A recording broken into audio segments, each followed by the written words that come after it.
तो अभी तक हमने बहुत सारी कहानियाँ देख रखी हैं, ठीक है ना। अब हम पहुँच गए एल्केन्स में। इससे पहले हमने बेसिक कॉन्सेप्ट ऑर्गेनिक के पढ़ रखे हैं, करीब उसके 3 लेक्चर हैं। उसमें hydrocarbon, sigma bond, pi bond कैसे बनते हैं, ये सब बातें हम कर चुके हैं। और साथ साथ हम और भी बहुत सारे concept, resonance, inductive effect, hyper conjugation, conformers, optical activity, ठीक है ना, ये सब पे हम काम कर चुके हैं। एसिडिक स्ट्रेंथ, बेसिक स्ट्रेंथ, ठीक है। तो जिनको दिक्कत है जाके वो सब चीज़ें देखते आओ, ठीक है। जिनके कॉन्सेप्ट क्लियर है वो यहाँ से ही कंटिन्यू कर सकते हैं, ठीक है ना। देखो, इतना मैं आपसे उम्मीद करता हूँ कि हाइड्रोकार्बन क्या होते हैं। तो हाइड्रोकार्बन आप बोलेंगे compounds of carbon and hydrogen, मतलब ऐसे कंपाउंड्स जो हाइड्रोजन और कार्बन से बने हों, उनको हम बोलने वाले हैं हाइड्रोकार्बन्स। आई बात समझ में। अब हाइड्रोकार्बन में आगे आप चलोगे तो हमने सीन को थोड़ा बांट रखा है, और वो किस तरीके से हमने कर रखा है कि सैचुरेटेड हाइड्रोकार्बन और अनसैचुरेटेड हाइड्रोकार्बन। तो मुझे लगता है छोटी क्लासेस में तुमने देख रखा होगा कि एल्केन को बोलते हैं सैचुरेटेड, और एल्कीन या एल्काइंस को बोलते हैं अनसैचुरेटेड हाइड्रोकार्बन। जितने कार्बन हो उसका जस्ट डबल हाइड्रोजन तो एल्कीन, जितने कार्बन हो उसका डबल हाइड्रोजन -2 तो ये एल्काइंस हो जाने हैं, ठीक है ना। और एक अलग क्लास हमारे पास आती है एरोमेटिक हाइड्रोकार्बन की। समझ पा रहे हो। कहने को तो आप कह सकते हो भाई यहाँ भी तो कार्बन मल्टीपल बॉन्डेड है, बट ये थोड़ा खास सीन है जिसको हम एरोमेटिक हाइड्रोकार्बन के एक खास सेक्शन में हम कवर करेंगे। इनको इनमें हम नहीं लेके आएंगे, ठीक है ना। आई बात समझ में। अब एक थोड़ी सी आपको दिक्कत आती है कि भाई अनसैचुरेटेड कैसे, थोड़ा ये पढ़ते तो हमेशा से आ रहे हैं बट क्लियर नहीं है, थोड़ा सा दिक्कत आ रही है इसमें। अच्छा कैसे, जरा देखो। अगर मैं टिपिकल इंग्लिश लैंग्वेज में जाऊँ ना तो अनसैचुरेशन का मतलब क्या होता है, या वो छोड़ो, सैचुरेशन का मतलब क्या होता है, पूरी तरीके से भर जाना। जैसे कहते हैं आप सैचुरेट कर गया, दिमाग में कुछ जा नहीं रहा है, तो इसका मतलब क्या है कि अब पूरी तरीके से भर चुका है, अब कहानी में कुछ और हो नहीं सकता। लेकिन तो यही खेल किस में रहता है, एल्केन में। एल्केन में अगर देखो तो सारे सिंगल बॉन्डेड हैं, और यहाँ पे अगर कोई नया ग्रुप लाना है ना तो आपको क्या करना पड़ेगा। आपको देखो Br2H लगाया तो एक H गया, तब एक Br आया, मतलब यहाँ पे क्या हुआ, सब्सटीट्यूशन। लेकिन अगर आप यही एल्कीन्स या एल्काइंस में देखो ना, C डबल बॉन्ड C आपको दिखाया है। आपको पता होना चाहिए एक सिग्मा एक पाई। जिनको नहीं पता, बेसिक्स जानने की थोड़ा सा वो कोशिश करना चाहते हो तो जाके बेसिक्स लेके ऑर्गेनिक केमिस्ट्री का आपको वीडियोस अवेलेबल है, ठीक है ना। सिग्मा और एक पाई बॉन्ड होता है, ठीक है ना। तो पाई बॉन्ड को हमने तोड़ा, तो पाई बॉन्ड को तोड़ा तो देखो ना, कार्बन की 2 वैलेंसीज इनकम्प्लीट हो गई, क्योंकि एक बॉन्ड कैसे बनता है, जब दोनों एटम्स अपने एक एक इलेक्ट्रॉन देते हैं ना, यूं। अब दोनों क्या हो गए, अलग अलग हो गए। तो यहाँ पे आपने क्या किया, हाइड्रोजन को दोनों से लगा दिया। मतलब क्या है, ऐसे एल्काइंस में 2H2 लग जाएंगे, यानी कि 4H लग जाएंगे। तो पॉइंट यहाँ पे क्या है, आपने देखा कि मल्टीपल बॉन्ड को आपने तोड़ करके आपने ग्रुप्स को क्या कर लिया है, लगा लिया। अच्छा, फिर तो ग्रुप्स को लगा लिया तो फिर ये है कि इससे ये पता लगता है कि ये अनसैचुरेटेड है, ये पूरी तरीके से भरे नहीं है। आप इनमें और चीज़ें क्या कर सकते हैं, जोड़ सकते हैं, ऐड कर सकते हैं, ठीक है ना। इसीलिए इनको अनसैचुरेटेड बोलते हैं। और पाई पे ही क्यों फोकस होता है, क्योंकि पाई को तोड़ के ही तो आप ग्रुप्स को लगा रहे हो ना, इसीलिए पाई पे फोकस होता है। समझ पा रहे हो, कोई दिक्कत तो नहीं है। मल्टीपल बॉन्ड भी उसको बोलते हैं, मल्टीपल बॉन्ड भी हमारा फोकस होता है। समझ आ गया होगा एल्कीन और एल्काइंस के बारे में आपको, ठीक है ना। क्योंकि ये पूरी तरीके से भरे नहीं है, इनमें हम सिर्फ पाई को तोड़ करके और लोगों को ला सकते हैं। बट एल्केन्स में क्या करना पड़ेगा, सब्सटीट्यूशन का ही ऑप्शन है, क्योंकि यहाँ कोई आएगा तो किसी को जाना भी पड़ेगा, क्योंकि यहाँ एडिशन का कोई चांस नहीं है इस पैटर्न पे। समझ पा रहे हो। तो इस तरीके से आपने क्या देखा कि यहाँ पे एडिशन फर्दर नहीं हो पाएगा, बट यहाँ पे एडिशन हो सकता है, इसीलिए अनसैचुरेटेड है। और ये क्या है, सैचुरेटेड। या दूसरे शब्दों में बोलो तो इसमें मल्टीपल बॉन्ड है, जिसको तोड़ करके हम ग्रुप्स को लगा सकते हैं, इसीलिए अनसैचुरेटेड है। इसमें कोई मल्टीपल बॉन्ड नहीं है, इसीलिए इसको हम इसमें फर्दर एडिशन नहीं कर पाएंगे मल्टीपल बॉन्ड को तोड़ करके, इसीलिए ये सैचुरेटेड है, पूरी तरीके से भरा है, कोई दिक्कत तो नहीं। और अगर ध्यान से देखो तो अनसैचुरेटेड को हमने अब क्या क्या कर लिया है, सैचुरेट। क्या कर लिया हमने अब, ये सैचुरेट। जो एडिशन की गुंजाइश थी वो गुंजाइश करके हमने क्या कर लिया, उसको ऐड करके हमने क्या कर लिया, उसको सैचुरेट। अभी तक ये क्या था, अनसैचुरेटेड। समझ आ गया। चलो बना लो सारा सर्कस, ठीक है। देखिए अब छोटी सी कहानी और भी रहने वाली है, वो है, देखो मैं समझता हूँ कि आपको एल्केन्स के आईयूपीएसी नोमेनक्लेचर पता होंगे, ठीक है ना, इतना मैं मान के चल रहा हूँ। आपको ये पता होगा मिथ, एथ, प्रो, ब्यूट, ये सब चीज़ें क्या होती हैं, लास्ट में एन लगाते हैं, कार्बन कैसे करते हैं, ठीक है ना। और अगर इतना भी आपको नहीं पता है तो आपके लिए डगर पनघट की बहुत ही मुश्किल है, कठिन है, समझ पा रहे हो।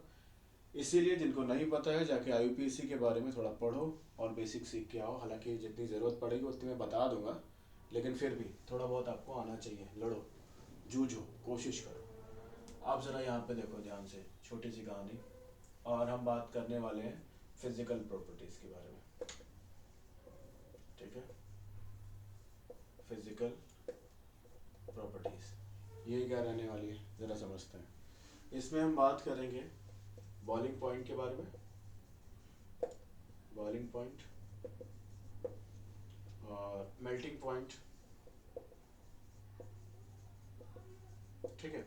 Boiling point, melting point, solubility और डेंसिटी, इन सब के बारे में थोड़ा हम सर्कस करने वाले हैं वन बाय वन। समझ पा रहे? देखो ज़रा समझो, बॉइलिंग पॉइंट क्या होता है आपको पता होना चाहिए कि एल्केन कोई बहुत पोलर मॉलिक्यूल तो होता नहीं है। इवन पोलर मॉलिक्यूल पोलैरिटी का कोई खास यहाँ पे एंगल ही नहीं है। क्यों एंगल नहीं है ज़रा समझो। देखो जैसे मान लो एक एल्केन बना रहा हूँ CH3CH3, इसको 2 कार्बन का एल्केन है CnH2n+2, 2 होने से 2 ज़्यादा हाइड्रोजन, एल्केन इथेन बोलेंगे ना इसे। 2 कार्बन के लिए इथ लगाते हैं ना, और एल्केन का सफिक्स एन होता है तो इथ एन, कोई दिक्कत तो नहीं। आप जरा ध्यान से देखो, तो यहाँ पे जो फोर्सेस होते हैं ना, कहाँ कौन से फोर्सेस, एक इथेन का दूसरे इथेन के साथ जो फोर्स होता है, अच्छा ये कौन सा फोर्स है, तो इसको बोलते हैं इंटरमॉलिक्यूलर फोर्स। क्या बोलते हैं इसको? Intermolecular force. ये कहाँ से आ गया? ये यहाँ से आ गया। देखो एक बात समझो, किसी भी सब्सटेंस के पास अगर मास है, क्या है, अगर मास है तो ऐसे सब्सटेंसेस के बीच में एक फोर्स तो लगता ही लगता है, उसको बोलते हैं इंटरमॉलिक्यूलर फोर्सेस अगर मॉलिक्यूल है तो। और प्यार से इसे बोलते हैं वैन डर वाल फोर्सेस। क्या बोलते हैं इसे? वैन डर वाल फोर्सेस। ध्यान रहो, ये भाई साहब पहली बारी आपके साथ आए हैं, अब आए हैं तो आपके साथ ही ये चलते रहेंगे, ये जाएंगे कहीं नहीं, ठीक है ना। मैं कह रहा हूँ इथेन, दोनों इथेन के पास कुछ ना कुछ मास है, तो किसी 2 सब्सटेंसेस के पास, किसी 2 एटम या किसी 2 मॉलिक्यूल के पास अगर कुछ ना कुछ मास है, तो एक जो फोर्स लगने ही वाला है उस फोर्स को हम बोलते हैं वैन डर वाल फोर्स। समझ पा रहे हो? जिसे प्यार से कई बार हम वैन डर वाल फोर्सेस को बहुत सारी हम पार्ट्स में डिवाइड कर सकते हैं, लेकिन उसको हम इंटरमॉलिक्यूलर फोर्सेस भी कहना पसंद करते हैं, क्योंकि हम जब किसी ऑर्गेनिक कंपाउंड की किसी क्लास के बारे में बात करेंगे ना, aldehyde, ketone, carboxylic acid, alkane, ठीक है, एल्कीन, एल्काइन, हैलो एल्केन, तो ये सब मॉलिक्यूल्स ही तो हैं। तो जब एक मॉलिक्यूल से दूसरे मॉलिक्यूल के बीच में एक फोर्स लगेगा, जो लगना ही लगना है क्योंकि इनके पास मास है, तो हम इसको बोलेंगे इंटरमॉलिक्यूलर फोर्सेस। इसीलिए, और एक टाइप का क्या है ये वैन डर वाल फोर्सेस। अच्छा, वैन डर वाल फोर्सेस क्या है? इसके कई सारे पार्ट्स हैं, टाइम टाइम पे हम देखते चलेंगे, लेकिन वैन डर वाल फोर्स का जो एक पार्ट जो यहाँ पे एप्लीकेबल है उस वाले को बोलते हैं डिस्पर्जन फोर्स। डिस्पर्जन फोर्स, प्यार से इसे बोलते हैं लंदन फोर्स। लंदन फोर्स क्यों? क्योंकि एफ लंदन ने इसे क्या किया था? डिस्कवर किया था, इसके बारे में हमें बताया था।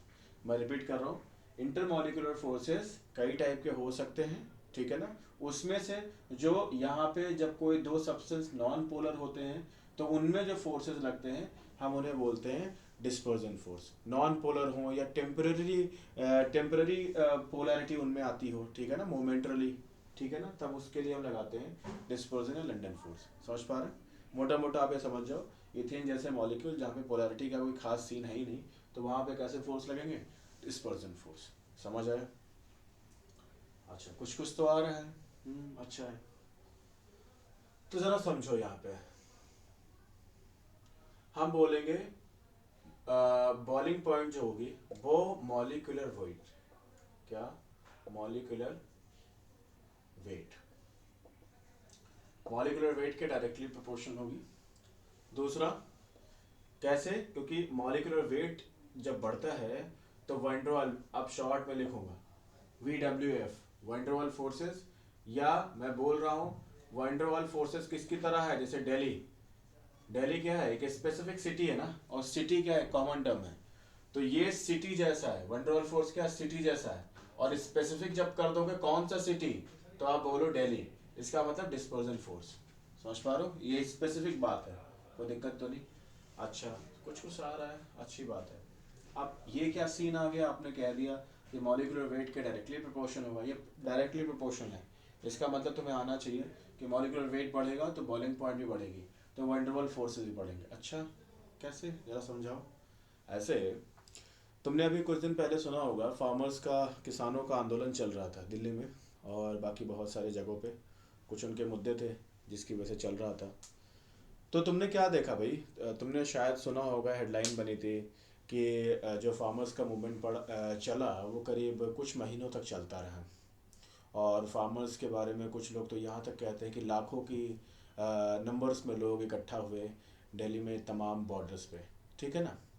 अच्छा, क्यों भाई, लाखों में क्यों इकट्ठा हुए, या कुछ हज़ारों में क्यों इकट्ठा होते हैं, या मूवमेंट जब होता है तो बहुत सारे नंबर्स क्यों मैटर करते हैं, अभी सोचा तुमने। अरे भाई, बात तो वही दो दो तीन चार बातें होती हैं, वो तो अकेला इंसान भी कह सकता है ना, 1 मिनट के अंदर बात खत्म हो जाती है। इतने सारे नंबर में लोगों को क्यों चाहिए, इतने सारे लोग क्यों चाहिए, हज़ारों लाखों के नंबर में क्यों चाहिए, कोई मूवमेंट करने के लिए, कोई अपनी बात गवर्नमेंट से मनवाने के लिए क्यों चाहिए। इसलिए चाहिए क्योंकि बात समझो, आम इंसान के पास कहने को तो बहुत सारा कॉन्स्टिट्यूशन के अकॉर्डिंग पावर है, बट डायरेक्ट वे में उस पावर का यूज़ करने में टाइम लगता है ना, टाइम टेकिंग प्रोसेस है, और फिर वो लंबा चलेगा ना। लेकिन अगर आप मूवमेंट करोगे तो उससे क्या होगा, उससे बहुत बड़े लेवल पे मीडिया कवरेज आपको मिलेगी, आपकी बात सीधी गवर्नमेंट तक पहुंचेगी, और इस तरीके से एक पब्लिक का भी प्रेशर बनेगा कि क्या सही क्या गलत, पब्लिक भी सोचने लग जाती है, जिसकी वजह से गवर्नमेंट पे आप, जितने बड़े नंबर में लोग इकट्ठा होते हैं इसका मतलब क्या होता है कि मतलब बात कुछ क्या है, बहुत सारे लोग सपोर्ट कर रहे हैं, मतलब कुछ तो बात सुनने लायक है या कुछ तो गड़बड़ है, पब्लिक का एक नॉर्मल ऐसा परसेप्शन बन जाता है ना। तो जिस तरीके से गवर्नमेंट पे क्या बनता है, प्रेशर बनता है, तो पॉइंट यहाँ पे कि जितने ज़्यादा नंबर में लोग होंगे उतना ज़्यादा गवर्नमेंट पे वो क्या बना पाते हैं, प्रेशर बना पाते हैं, जिस वजह से उनके नियम और उनके शर्तों पे काम होने की पॉसिबिलिटीज़ क्या हो जाती है, बढ़ जाती है। ठीक वही कहानी यहाँ भी है, देखो जरा समझो।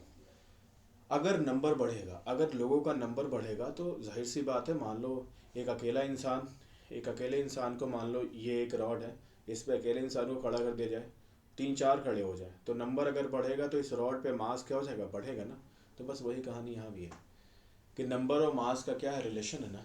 कहानी सोच पा रहे हो कि यानी कि अगर पार्टिकल्स का नंबर बढ़ेगा तो पार्टिकल्स का क्या बनेगा, क्या बढ़ेगा, ओवरऑल कंबाइंड मास भी तो बढ़ेगा। तो पॉइंट यहाँ पे ये है कि नंबर बढ़ेगा, मास बढ़ेगा, तो वंडरवॉल फोर्सेस भी बढ़ेंगे। अच्छा, थोड़ा सा समझ तो आया, लेकिन और समझना है, समझ लो। एक बात बताओ, जैसे अब ये तो समझ गए कि भाई नंबर्स ज़्यादा होने चाहिए तो प्रेशर, इम्पैक्ट, फोर्स आप ज़्यादा लगा पाएंगे। अब पॉइंट आती है, मास का क्या सीन है, ज़रा बताओ। अच्छा ठीक है, तुम घर में हो, तुम्हारे फ्रेंडशिप को ज़्यादा इंपॉर्टेंस दी जाती है, नहीं, तुम बोलोगे नहीं, मैक्सिमम केसेस में। क्यों, कई बार तुम्हारी फ्रेंडशिप निभाने को क्या बोलते हैं घर वाले, टाइम ख़राब कर रहे हो, पढ़ाई पे ध्यान दो, ये क्या कर रहे हो, ये सब कोई काम की नहीं है। कई बार लोगों को ऐसे डायलॉग सुनने को भी मिलते होंगे। लेकिन तुम्हारे पेरेंट्स अगर किसी से अपनी फ्रेंडशिप निभा रहे तो उसको इम्पोर्टेंस बहुत ज़्यादा दी जाती है। क्यों, क्योंकि उनके जो फ्रेंड्स हैं, आपके पेरेंट्स जो हैं, उनके जो फ्रेंड्स हैं, उनकी इम्पोर्टेंस आपके घर के लिए ज़्यादा है। वजह क्या है, क्योंकि उनसे कुछ आपके घर के फ़ायदे और नुकसान जुड़े हैं, और कई बार वो फ़ायदे नुकसान किससे जुड़े होते हैं, पैसों से जुड़े होते हैं। समझ पा रहे हो, मैं नहीं कहता हमेशा, बट कई बार वो चीज़ें डायरेक्ट या इनडायरेक्ट फॉर्म में अगर आप लॉन्ग टर्म में सोचोगे ना, तो उन चीज़ों से जुड़ी होती हैं या स्टेबिलिटी से जुड़ी होती हैं। तो इसलिए आपके पेरेंट्स की जो फ्रेंडशिप है वो ज़्यादा इम्पॉर्टेंट है देन आपकी फ्रेंडशिप से। और ध्यान दीजिए, आपके पेरेंट्स और आपके लेवल पे अगर देखा जाए तो बड़े कौन, बल्कियर कौन, किसकी रैपो ज़्यादा, किसका मास ज़्यादा, तो आप बोलोगे पेरेंट्स का। तो इस तरीके से आपने देखा कि जितने बड़े लोग होते जाएंगे उतने बड़े बड़े लोगों में क्या होगा, फोर्सेज उतने स्ट्रांग होते जाएंगे। बड़े लोगों की फ्रेंडशिप क्या होती है, उतनी स्ट्रांग, क्योंकि उतनी बेनिफिट, फ़ायदे नुकसान से जुड़ी होती है। इस तरीके से उनको अलग कर पाना क्या होगा, मुश्किल ना। कुछ समझ आया कि नहीं आया, कहानी समझ पा रहे हो, क्या सीन समझे। यानी कि अगर नंबर बढ़ेगा तो भी फोर्सेस बढ़ जाएंगे, इम्पैक्ट असर बढ़ जाएगा। और अगर मास बढ़ेगा ना, बल्कियर होते जाएंगे, तो भी इंटर पार्टिकल फोर्सेस का जो मैग्नीट्यूड है वो स्ट्रांग होता जाएगा। इसीलिए मैं आपको बता रहा हूँ, आप अपने आप को किसके इक्विवेलेंट बना लो, जैसे मीथेन के इक्विवेलेंट है ना, अभी मैंने इथेन बना रखा है, मेरा मतलब है एक और बना लो। मीथेन के इक्विवेलेंट आप हैं, आपका मास कम है। मास बोले तो आपके केस में क्या है यार, आपके केस में आपकी पहुंच है ना, आपके लेवल, आपकी पावर कितनी है, वो उससे रिलेट कर लो, ठीक है ना। तो आपकी पावर कम, आपके पेरेंट्स की पावर ज़्यादा, तो वो स्ट्रांग फोर्सेस बनाएंगे अपने फ्रेंड्स से देन आपसे, क्योंकि आपके पास पावर ही कम है ना, इसलिए आपके फोर्सेस को कोई खास, आपके फ्रेंडशिप को कोई खास इंपॉर्टेंस नहीं दी जाएगी।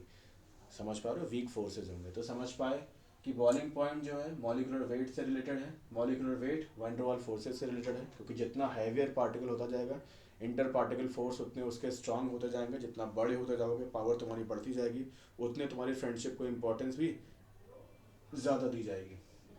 समझ आ गया इतना।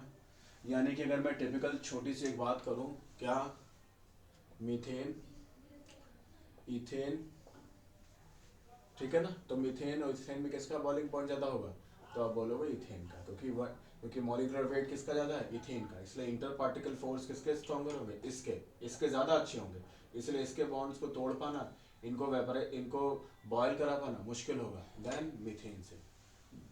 चलो कुछ तो आ गया समझ में, याद रखियो इसको, ठीक है ना। अगला सीन क्या रहने वाला है, अगर मैं थोड़ा सा यहाँ पे जगह अपने लिए बना लूँ, अगर मॉलिकुलर वेट सेम है, ये डिस्पर्जन फोर्स तो अभी लिख सकते हो ना, डिस्पर्जन फोर्स किसके बीच में होगा, इथेन इथेन के बीच में जो फोर्स है ना, ये डिस्पर्जन फोर्स, इसको बना लेना ढंग से। If molecular weight is same, अच्छा MWT बोले तो molecular weight, if molecular weight is same, अच्छा अगर ये सेम हो जाए तब क्या होगा, जैसे एग्जांपल ले लो, मैंने बात आपसे कह दी CH3 CH2 CH2 CH3, और एक और लगा दो यार, अच्छा फील आएगा, CH2 CH3, और एक ये CH3 CH3 CH3 CH3, ठीक है। मैं इनको रब करने जा रहा हूँ, ठीक है ना, किसी को बनाना हो जल्दी से बना लो, डिस्पर्जन फोर्स क्योंकि मुझे जगह बनानी है, पॉज करके बना लिया होगा, ठीक है। अब जरा समझो एक छोटी सी बात, देखो अब अगर मॉलिक्यूलर वेट अगर सेम हो जाएगा ना, तो डिसाइड करेगी सरफेस एरिया, क्या डिसाइड करेगी, सरफेस एरिया। ये क्या है जरा समझो, देखो एक छोटी सी बात समझो कि कुल मिला के बॉइलिंग पॉइंट उसी का तो ज़्यादा होगा ना जहाँ एक पार्टिकल दूसरे पार्टिकल को बहुत स्ट्रांगली पकड़ रखे होंगे ना, जितना स्ट्रांगली पकड़ के रखेंगे इनको अलग कर पाने के लिए उतनी हीट उतनी एनर्जी ज़्यादा देनी पड़ेगी ना, उतने हाई टेम्परेचर पे अलग होंगे ना। तो कुल मिला के दोनों पार्टिकल्स के बीच फोर्सेस आपको स्ट्रांग करने हैं। पहले इनको हल्का भारी करके आपने देखा कि जो भारी वाला था उसके पेरेंट्स, उनके फ्रेंडशिप ज़्यादा स्ट्रांग हो, क्योंकि वो फ़ायदे नुकसान उनके ज़्यादा इंपॉर्टेंट है देन आपके फ़ायदे नुकसान। समझ पा रहे हो, आप हल्के हो, इसलिए हल्के लोगों के बॉन्ड्स क्या होंगे, हल्के, और भारी लोगों के बॉन्ड्स क्या होंगे, स्ट्रांग। समझ पा रहे हो, तो मॉलिक्यूलर वेट वाला सीन हमने देखा। अब देखने वाले हैं कि मॉलिक्यूलर वेट तो सेम हो गया, मॉलिक्यूलर वेट तो सेम हो गया, अच्छा तो तब डिसाइड करेंगे सरफेस एरिया।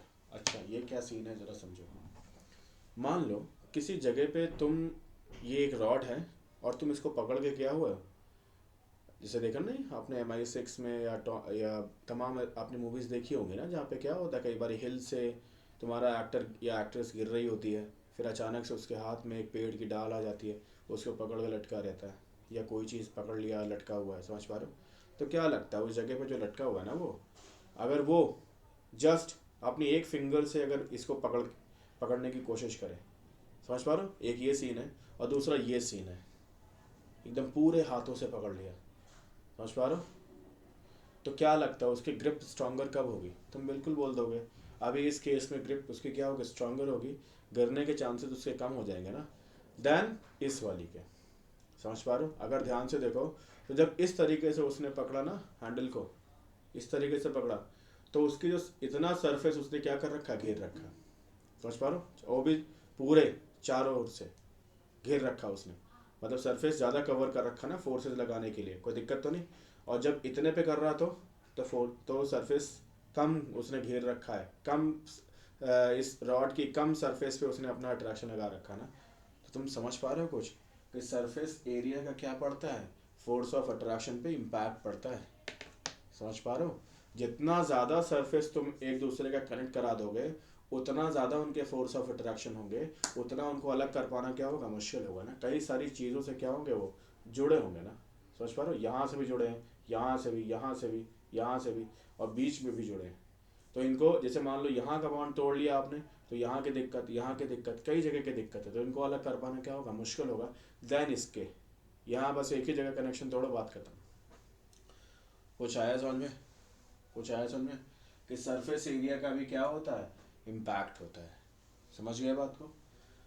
क्या देख के मुझे बता सकते हो सरफेस एरिया किसका ज़्यादा है, बोलो किसका ज़्यादा है। एक नॉर्मल पेंटेन का, एन पेंटेन का। नॉर्मल पेंटेन किसे बोलते हैं, जब सारे के सारे कार्बन ऐसे एक चेन में लगे हों, कोई ऊपर नीचे नहीं, सारे एक चेन में लगे हों, कोई ब्रांचिंग नहीं हो। यहाँ पे देखो 3 तो मेन चेन में, 2 ब्रांचेस बन गई ना, तो यहाँ पे सरफेस एरिया क्या हो जाएगी, कम हो जाएगी ना। जैसे आपने सुना होगा ना सरफेस टेंशन के बारे में, कि कोई सरफेस टेंशन में क्या होता है, एक सीधी चीज़ें क्या होती है टेंशन की वजह से वो स्फेरिकल बन जाती है ना। ड्रॉपलेट्स के बारे में थोड़ा कुछ आपने पढ़ा होगा, तो वहाँ भी सरफेस एरिया क्या होता है, घटता है। और थोड़ा मैं तुमसे उम्मीद करता हूँ कि यहाँ पे स्फेरिकल सेटअप में हम जा रहे हैं, तो सरफेस एरिया क्या होगी, घटेगी देन इसके कंपैरिजन में। अच्छा, सरफेस एरिया घटेगी तो सरफेस एरिया अगर घट जाएगी तो पार्टिकल्स के जो एक दूसरे से कनेक्ट होने के जो चांसेस होंगे ना, जो कनेक्ट होने के चांसेस होंगे, जैसे मान लो इसमें अगर देखो ना, इसमें अगर देखो तो इसमें एक को दूसरे का इतना सीन मिल सकता है ना, यूं यूं आके फिट हो सकते हैं। समझ पा रहे हो, यूं। तो यहाँ पे ज़्यादा सरफेस कवर्ड है, ठीक है, तो फोर्स ऑफ अट्रैक्शन स्ट्रॉन्गर होंगे। और दूसरा इस वाले में देखो, जहाँ कुछ ऐसा बन जा रहा है, ऐसा कुछ बन जा रहा है ना, ऐसा ऐसा, तो यहाँ पे देखो कनेक्शन कितना बन पाएगा, एक टाइम पे इतना ही हिस्सा छू पाएंगे ना, ये यहाँ पे तो इतना, यहाँ है इतना, तो कम कम ही यहाँ पे टच हो पाएगा, सरफेस कम ही कवर कर पाएंगे।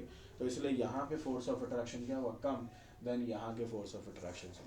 समझ पा रहे हो। इसीलिए यहाँ पे अगर देखो तो दोनों का मॉलिक्यूलर वेट सेम है, तो जिसका सरफेस एरिया ज़्यादा है उसी के इंटर पार्टिकल फोर्सेज स्ट्रॉन्गर होंगे, इसीलिए उसी का बॉइलिंग पॉइंट क्या होगा, ज़्यादा होगा। तो समझो, मुझे लगता है समझ आ गया। इनको नहीं समझ है, जितना मैंने अभी तक समझाया उसको फिर से रिवाइज करो, ठीक है ना, बार बार देखते रहो, सुनते रहो। If molecular weight is same then boiling point is directly, BP बोले तो बॉइलिंग पॉइंट, सरफेस एरिया। देखो यहाँ पे ब्रांचिंग समझते हो, ब्रांचिंग का मतलब ये है कि 5 के 5 कार्बन एक चेन में लग सकते थे ना। अगर मैं इधर जाऊँ 1 2 3, इधर जाऊँ 1 2 3 1 2 3, अब हमें चेन मेन कार्बन जो मिल रही है 3 कार्बन की मिल रही है, वैसे यहाँ पे 5 कार्बन की, तो 2 कार्बन को हमने क्या बना दिया, चेन के फॉर्म में बना दिया ना, मतलब मेरा मतलब ब्रांच के फॉर्म में बना दिया ना। ये जो मेन चेन का हिस्सा था उसको लाके यहाँ ब्रांच बना दिया। मुझे लगता है चेन और ब्रांच ये सब आपको पता होगी, ठीक है ना। तो inversely proportional to branching. Branching का इतना सीधा मतलब समझ लो कि ब्रांचिंग करने से क्या होती है, आपकी जो मेन चेन की जो लेंथ होती है वो क्या हो जाती है, कम हो जाती है आमतौर पे। समझ पा रहे हो, जैसे यहाँ मेन चेन में 5 के पांचों कार्बन कॉन्टिन्यूएशन में लगे थे, बट यहाँ पे 1 2 3 1 2 3 किसी भी तरफ चले जाओ तो 3 ही कार्बन आपके मेन चेन में आएंगे, 2 कार्बन क्या आएंगे ब्रांच में। समझ पा रहे हो, तो इसका मतलब क्या है, मेन चेन आपकी छोटी हो गई, उसकी लेंथ क्या हो गई, छोटी हो गई, 5 से 3 की हो गई। इसलिए हम, क्योंकि 2 कार्बन अब क्या लग गए, ब्रांच में लग गए, इसीलिए हम इसको बोलते हैं ब्रांचिंग। और ब्रांचिंग से सरफेस एरिया क्या होगी, घटेगी, तो इंटर पार्टिकल फोर्सेस क्या होंगे, वीक होंगे, इसीलिए बॉइलिंग पॉइंट क्या हो जाएगी, कम हो जाएगी। समझ पा रहे हो, समझ पा रहे हो। तो इसका उल्टा कर दोगे कि सरफेस एरिया ज़्यादा तो बॉइलिंग पॉइंट ज़्यादा, तो ब्रांचिंग कम। मुझे लगता है समझ आ गया आपको। कुछ इसके एग्जांपल्स अगर देखो तो नॉर्मल पेंटेन इसको बोलते हैं प्यार से नियो पेंटेन, क्या बोलते हैं, नियो पेंटेन। याद रखना ये सब नाम खास है, ठीक है ना।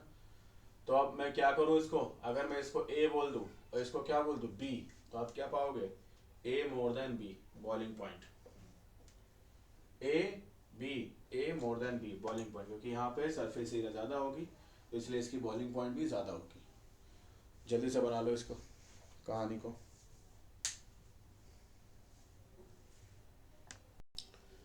अब दूसरी कहानी यहाँ पे हम देखेंगे, इसको रब करके और वो बात करेंगे मेल्टिंग पॉइंट के बारे में, ठीक है ना। ये क्या रहने वाला है ज़रा समझते हैं। देखो मेल्टिंग पॉइंट आप समझते तो हो गए ना, टिपिकल अगर बहुत इसको हम हाई फाई बना सकते हैं, लेकिन टिपिकल सीन क्या है, सॉलिड से लिक्विड आप जाओगे ना तो मेल्टिंग का कॉन्सेप्ट आता है। अगेन सॉलिड से लिक्विड जाना आपके लिए सबसे मुश्किल कब होगा, जब सॉलिड में पार्टिकल जितना आपस में स्ट्रॉन्ग इंटर पार्टिकल अट्रैक्शन लगा के रखा होगा ना, उनको मेल्ट करा पाना उतना मुश्किल ना, उतना ज़्यादा टेम्परेचर देना पड़ेगा, उतना ज़्यादा एनर्जी देनी पड़ेगी, तब जाके पार्टिकल्स क्या होंगे, एक दूसरे से अलग होंगे, और फिर जाके क्या करेगा वो सब्सटेंस मेल्ट करेगा ना, बॉन्ड्स वीक होंगे, फिर क्या होगा वो फाइनली मेल्ट करेगा ना। कहानी समझ पा रहे हो? तो वही बात यहाँ भी है। ये मेल्टिंग पॉइंट का क्या सीन है ज़रा समझो। मेल्टिंग पॉइंट ऑफ एल्केन पे अगर बात करोगे तो यहाँ पे थोड़ा एक आपको खास सर्कस देखने को मिलेगा। वो क्या देखने को मिलेगा समझना, कि अगर मैं बात करूंगा C1 C3 C5 बढ़ेगा, कोई दिक्कत नहीं, जैसे जैसे मॉलिक्यूलर वेट बढ़ेगा इनकी मेल्टिंग पॉइंट बढ़ेगी, बहुत बढ़िया। लेकिन अगर मैं बात करूं C2 C4 C6 इनका भी मेल्टिंग पॉइंट बढ़ता जाएगा। मतलब ये सारे इवन वाले हैं, ये सारे कौन से वाले हैं, ऑड वाले हैं। कुछ आया समझ में? नहीं आया? आप ही समझ आ जाएगा। मैं बात कह रहा हूँ CH4, ठीक है ना, CH4। मैं बात कह रहा हूँ CH2, मेरा मतलब है CH3 CH2 CH3 और CH3 CH2 whole thrice CH3। Whole thrice का मतलब 3 बारी CH2, ठीक है ना। तो ये क्या बन जाएगा, ये नॉर्मल पेंटेन, ये नॉर्मल पेंटेन, ये नॉर्मल प्रोपेन। नॉर्मल बोले तो कोई ब्रांचिंग जब ना हो ना, तीन के तीनों कार्बन एक दूसरे से एक लाइन में लगे हो, ठीक है ना। और ये मीथेन, ठीक है। यहाँ पे अगर बात करूँ तो ये आपका क्या हो जाएगा, CH3 इथेन। C2 बोले तो 2 कार्बन वाला एल्केन यार, एल्केन की तो बात कर रहे हो। ये क्या हो जाएगा CH3 CH2 होल ट्वाइस, यानी कि 2 बार CH2, यानी कि नॉर्मल ब्यूटेन, ठीक। ये C6 बोले तो 6 कार्बन, तो CH3 CH2 कितनी बार आएगा, 4 बार आएगा ना, तब जाके ये लास्ट में CH3 होगा, तो ये नॉर्मल हेक्सेन। तो यहाँ पे अगर आप देखो ध्यान से तो क्या हो रही है, मेल्टिंग पॉइंट बढ़ती जा रही है, ठीक। सारे इवन वाले सिस्टमेटिक फॉलो कर रहे हैं, सारे ऑड वाले सिस्टमेटिक फॉलो कर रहे हैं, कि जैसे जैसे बॉइलिंग पॉइंट, जैसे जैसे मॉलिक्यूलर वेट बढ़ता जा रहा है वैसे वैसे इनकी मेल्टिंग पॉइंट बढ़ती जा रही है। कोई दिक्कत तो नहीं इसमें। लेकिन अब जरा खास सीन यहाँ पे है कि जो C2 है उसका मेल्टिंग पॉइंट क्या होगा, यानी कि मीथेन से मेल्टिंग पॉइंट इथेन का ज्यादा होगा। कुछ बात समझ आ रही है? कोई दिक्कत नहीं, मॉलिक्यूलर वेट बढ़ गया, इंटर पार्टिकल फोर्सेस स्ट्रॉन्गर हो जाएंगे, कुछ थोड़ा समझ आ रहा है, कोई दिक्कत नहीं। बट अगला अब ये देख करके दिक्कत हो गई। क्या दिक्कत हो गई, कि प्रोपेन से तो इथेन का क्यों भाई, प्रोपेन से तो इथेन का क्या होना चाहिए, कम होना चाहिए मेल्टिंग पॉइंट, बट है क्या ज्यादा, बट है क्या ज्यादा। कुछ आ रहा समझ में? यहां भी अगर देखो एक दूसरा केस अगर देखो, तो अगर मैं बात करूं, अब सीधा सीधा लिखता हूं C3H8, यहाँ पे C4H10 और यहाँ पे C5H12। समझ पा रहे हो, ये सारे कौन से वाले हैं, नॉर्मल वाले। नॉर्मल बोले तो कोई ब्रांचिंग नहीं। तो आपने फिर से देखा कि ब्यूटेन जो है वो पेंटेन से उसकी मेल्टिंग पॉइंट ज्यादा है, और प्रोपेन से भी मेल्टिंग पॉइंट ज्यादा है। तो प्रोपेन से ज्यादा ये तो थोड़ा समझ आता है, लेकिन पेंटेन से ज्यादा हो गया ये थोड़ा दिक्कत करता है, ठीक है। तो जरा सीन यहाँ पे समझ लो, पहले इसको लिख लो, कि जैसे अगर हम सारे ऑड वाले कार्बन अगर एल्केन के लेंगे तब चलते जाएंगे तो टिपिकल मॉलिक्यूलर वेट बढ़ेगा, मेल्टिंग पॉइंट बढ़ेगी। सारे इवन वाले लोग हैं तो जैसे जैसे मॉलिक्यूलर वेट बढ़ेगा मेल्टिंग पॉइंट बढ़ेगी, कोई टेंशन नहीं, आराम से चलते जाओ चलते जाओ। लेकिन अगर इवन और दोनों वाले ले लोगे, मीथेन इथेन प्रोपेन ब्यूटेन ऐसे चलते जाओगे, तो आपको देखने को मिलेगा कि जो इवन वाला कार्बन जो है ना एल्केन का, समझ पा रहे हो, even number of carbon atoms जिस एल्केन में होंगे, वो अपने दोनों दोनों इमीडिएट नेबर से क्या होगा, उसका मेल्टिंग पॉइंट ज्यादा होगा। समझ पा रहे हो, इथेन का प्रोपेन और मीथेन से ज्यादा होगा, ब्यूटेन का प्रोपेन और पेंटेन से ज्यादा होगा। ठीक ऐसे ही अगर आप हेक्सेन की बात करोगे तो उसकी पेंटेन और हेप्टेन से ज्यादा होगी। मतलब हर इवन वाले का अपने दोनों नेबर्स का नेबर ऑड से क्या होगा, मेल्टिंग पॉइंट ज्यादा होगा। अच्छा भाई ऐसा क्यों हो रहा है जरा बताओ।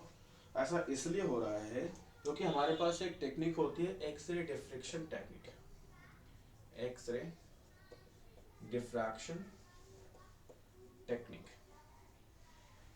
X ray diffraction technique. हम इससे हमने क्या किया कि जाके देखा माइक्रोस्कोपिक लेवल पे, इन पार्टिकल्स के लेवल पे देखा, तो ये पाया कि जो इवन वाले हैं ना, इनकी पैकिंग इफेक्टिव है। किससे? अपने नेबर ऑड वाले से। जो ऑड वाले carbon, odd number of carbon atoms in alkane में है ना, उसके कंपैरिजन में जो even number of carbon atoms वाले एल्केन है ना, उनकी पैकिंग इफेक्टिव है। इवन वालों की क्या है? पैकिंग इफेक्टिव है। अच्छा, तो इससे क्या, ध्यान दो, पैकिंग अगर इफेक्टिव होगी ना, तो इससे ये हो जाएगा कि पार्टिकल्स क्या आ जाएंगे, रिलेटिवली ज़्यादा पास पास आ जाएंगे, और ज़्यादा पास पास आएंगे तो इंटर पार्टिकल फोर्सेज उनके क्या हो जाएंगे, ज़्यादा इफेक्टिवली पैक्ड होंगे, तो इंटर पार्टिकल फोर्सेज भी ज़्यादा क्या होंगे, इफेक्टिव होंगे। इस तरीके से उनको तोड़ पाना, उनको अलग कर पाना रिलेटिवली आपके लिए क्या होगा, मुश्किल होगा। कुछ आ रहा समझ में? चलो मैं इसका एग्जाम्पल देता हूँ। अगर ध्यान से देखो ना, अपने बैग है और बैग में आपने क्या किया, कपड़े भर रहे हो, भरते जा रहे हो, भरते जा रहे हो, भरते जा रहे हो। क्या लगता है, सिस्टमेटिक तरीके से कपड़ों को रखोगे तब अच्छे से और ज़्यादा कपड़े रख पाओगे, या ऐसे ठूस ठूस ठूस के भर रहे हो तब, मतलब ऐसे रैंडम फेंक रहे हो तब? तो बिल्कुल आप तुरंत बोल दोगे कि भाई रैंडम फेंक रहे हो तो आप कम कपड़े रख पाओगे। रैंडम में अगर आप 7 कपड़े रख रहे हो, तो अगर आप सिस्टमेटिक तरीके से रखोगे तो 10 आ जाएंगे। कुछ समझ आया? रैंडम तरीके से भरने में खाली जगह भी आपकी छूट सकती है, लेकिन सिस्टमेटिक तरीके से भरने में खाली जगह छूटने के चांसेस कम हो जाएंगे। रैंडम तरीके से भरने में पार्टिकल्स का आपस में कनेक्शन, जब खाली जगह छूटेगी ना, तो आपस में कनेक्शन वीक होगा। और देन सिस्टमेटिक तरीके से भरोगे, इफेक्टिव पैकिंग करोगे, तो क्या होगा, जो इंटरेक्शन है इफेक्टिव होगा, जगह कम छूटेगी, उतना कनेक्शन, जगह जहाँ छूटनी थी वहाँ एक दूसरे से कनेक्ट कर दोगे ना आप। तो इस तरीके से क्या होगा, कनेक्शन अगर बढ़ेगा तो इंटर पार्टिकल फोर्सेज बढ़ेंगे, अगेन तोड़ पाना क्या हो जाएगा, मुश्किल हो जाएगा। कुछ आ रहा समझ में? कोई दिक्कत तो नहीं? बड़ा अच्छा है। तो बस यही कहानी है। तो यहाँ पे क्या होगा, एक कीवर्ड लिख लो, इफेक्टिव पैकिंग। क्या? इफेक्टिव पैकिंग, ठीक है ना, फॉर द एल्केन्स, या मोर इफेक्टिव कर लो, ज्यादा अच्छा रहेगा, more effective packing for the alkanes containing even number of carbon atoms than odd बोले तो than odd number of carbon atoms containing alkane। आगे आप चाहो तो बढ़ा के लिख सकते हो। समझ पा रहे हो? तो क्या खास बात है कि जो alkanes even number of carbon atoms रखते हैं, उनकी इफेक्टिव पैकिंग हो जाएगी। तो इफेक्टिव पैकिंग होगी तो इंटर पार्टिकल फोर्सेज स्ट्रॉन्गर होंगे, तो उनको मेल्ट करा पाना इमीडिएट जो ऑड नंबर वाले एल्केन्स हैं उनसे क्या होगा, मुश्किल होगा इवन वाले को मेल्ट करा पाना।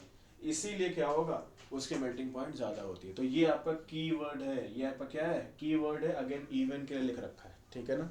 समझ पा रहे हो? लिख लो, कॉपी कर लो इसको।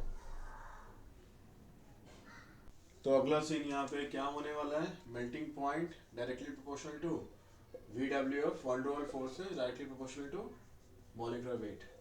इसको इतना लिख लो।